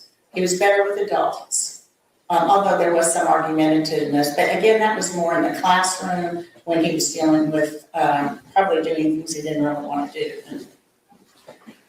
Did you ever see him get aggressive? I did not ever see that, no. Was it ever noted in any of the documents that you reviewed from the school district that he ever became aggressive? Well, I did notice that one of his goals was to decrease temper tantrums. Trying to think. Again, this is in elementary school. For any of these chronic issues that he's had, because we've got to imagine, well, fetal alcohol syndrome, he's had it all his life. He had lead exposure as a child, or in early childhood, let's say. He was diagnosed on the autism spectrum. Those are all going to be things he had his entire life. I want to find out how they were affecting him. He was in an outpatient program. Why are we not hearing from those counselors? We know why we're not hearing from them because they wouldn't have any excuse. They would say, "Look, we put him in an outpatient program. He was functioning well. He complained of, the big sad and things like that." Unbalanced, I think it's allowed because you are allowed to get into mitigating factors, and perhaps the defense feels that going into his childhood is a good thing, but I would steer away from his childhood as much as possible because it is grating to hear, this woe is me, poor child Tanner when there was a child.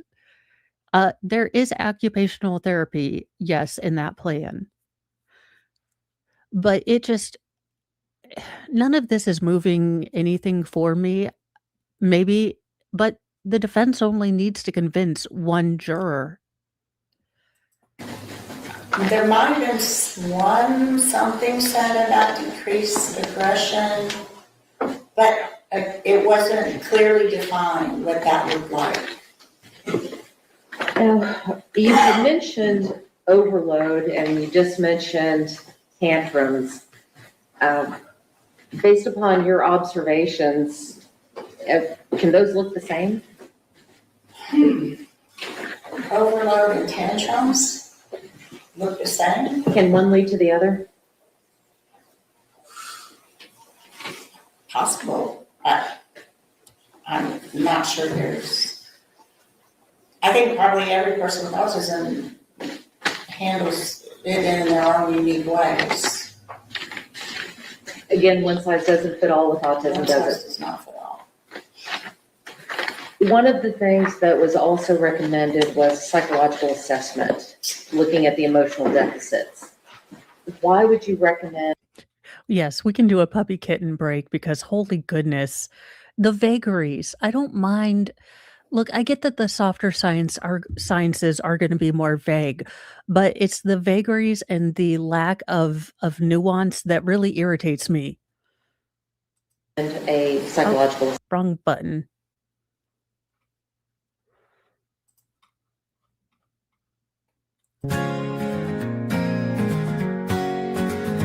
When the world feels like a dumpster dive and humans forget how to thrive, take a break, just you and me, with a puppy and kitten, wild and free. Paws and purrs, let's drift away to a land where tails wag and play. No more noise, just gentle muse in our furry four-legged cruise.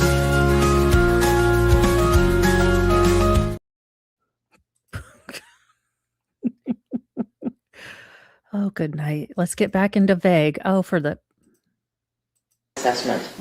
Good question. I wondered that too, but then I remembered that I probably wanted more information about him emotionally. I knew there were struggles emotionally, but I didn't really understand the why. Do you recall why you would have recommended that he be under the care of a psychiatrist? Well, for medication management, because typically, you can get it from a regular medical doctor, but many medical doctors are not comfortable prescribing medications for children and or to students on the autism spectrum. So that's why I felt like a psychiatrist would have been a better caregiver. Now, Mary, I want to turn your attention to Azle ISD specifically. At the time when you were there, did Azle ISD have a lot of students diagnosed with Asperger's or autism? I would say not a lot. So what does that tell you about Tanner's symptoms if Azle ISD had noted the autism diagnosis in the records? So John, that's a call for an expert opinion from her. Yeah, so I don't understand what the defense is getting here, other than my only assumption is that he displayed enough symptomology to be diagnosed in the first place. which again, how he was presenting with his autism in elementary school anything to do with how it was presenting in 2022 in November? As a person working in the school, when you see an autism diagnosis, what does that mean to you? Judge, I'll still object. That's going to call for her expertise to be able to define what that is. I'll let her answer that question. Repeat the question, please. Working in the school, knowing that Azle ISD did not have a lot of students who were diagnosed with Asperger's or autism, what did it mean to you when you saw that diagnosis in the records that you were reviewing? I don't know what it meant to me. It just meant that we had a student that had significant deficits in several areas. Did Azle ISD have specific special education classes? Yes, that would be, well, yes. And were there any special education accommodations that Tanner received while in Azle? I'm sure there were, but I don't have that in the records and I don't remember it. Okay. Now, you had mentioned something earlier about in-home training. Right. To your recollection, did Tanner receive in-home training? He did.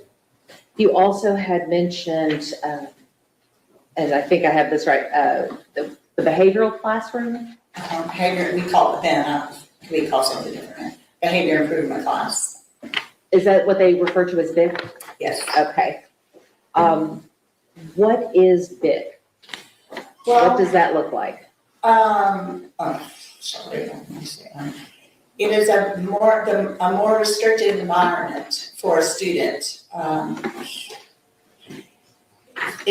Special education provides a range of services. We start with the least restricted environment. So a student, say, that has a learning disability, they only need assistance in the area of learning. So they may go to what it was called, it may be different now, the resource room teacher. And she would provide additional, help. So then the continuum of services increased all the way up to a self-contained classroom, which is where a student would stay in that classroom all the time. Now, the behavior improvement class was originally a self-contained classroom, but the goal was always to get students to be mainstream, to go out to other course classes so that eventually they would all be in general education. If their program was successful, they would all be in the general education classrooms. So how does a student who was in BIC transition to a general education classroom? By appropriate behaviors and based on their IEP goals. And so if the IEP goals are met and the behavioral modifications have been successful, then a student can go from that self-contained classroom back to a general? Eventually. It's not a quick system, but yes, usually one class at a time. See, is there success? There is. Second class is out. Success, yes, there's enough success. There, and so on. I believe you just used the expression class out. What is class out? It would be a general education class.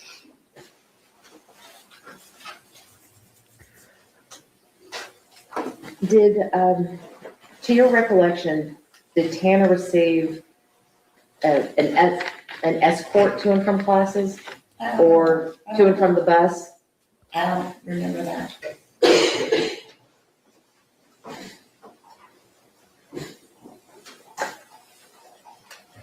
Would you consider the big classes? It wasn't What's it me mean this time. It was the defense, it's the state's turn this time. So. These big classes, would you consider them to be a structured environment? Here. Why do you say that? Well, it was a much smaller student-teacher ratio, maybe, let's just say 10 students versus 20 or so in a general education classroom. This is many years ago, of course. Now we have many more students in classes typically.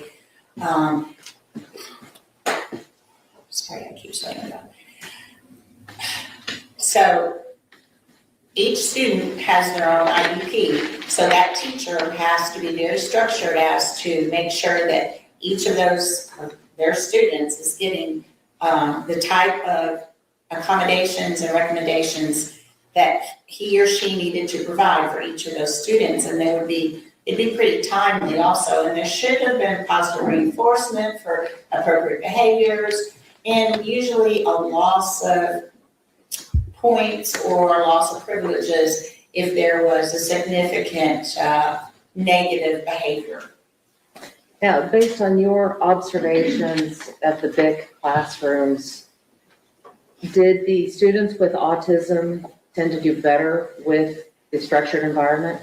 I can't answer that because I don't remember, but again, there wasn't a lot of students. You weren't monitoring how children on the spectrum were doing with this, again, want to mainstream all of these special needs students into regular general education. You didn't look at how a mental health condition that values rigid structure was affected during major transitions in education?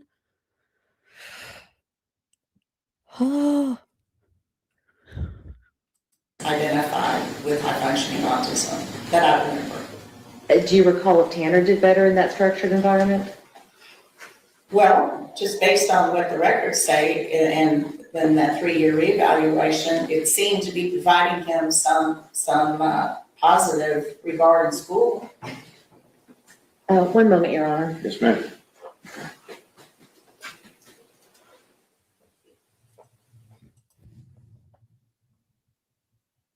Okay.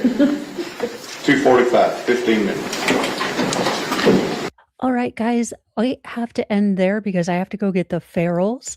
I am going to be sending you guys over to Nick. He is doing a slightly tipsy stream. So I'm going to send you to that. You guys are going to be a bit early, uh, mainly because we started late.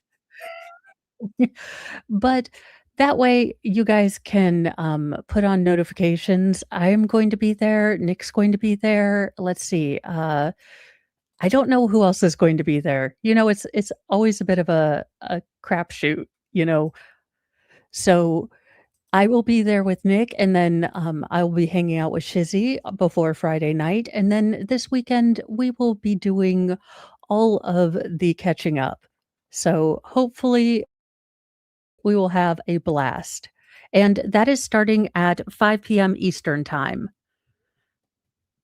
Thank you, JKD Buck, for reminding me to go pick up my children. I do get time blind. Might be part of things.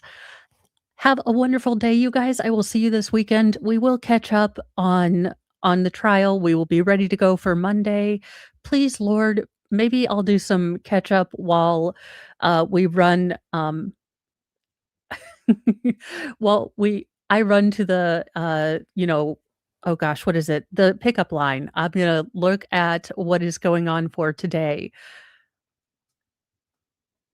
Have a wonderful, wonderful day, you guys, and we will be back at this weekend. And I will be wearing a pink wig. I just didn't feel like it today after dealing with the dentist. Bye, you guys.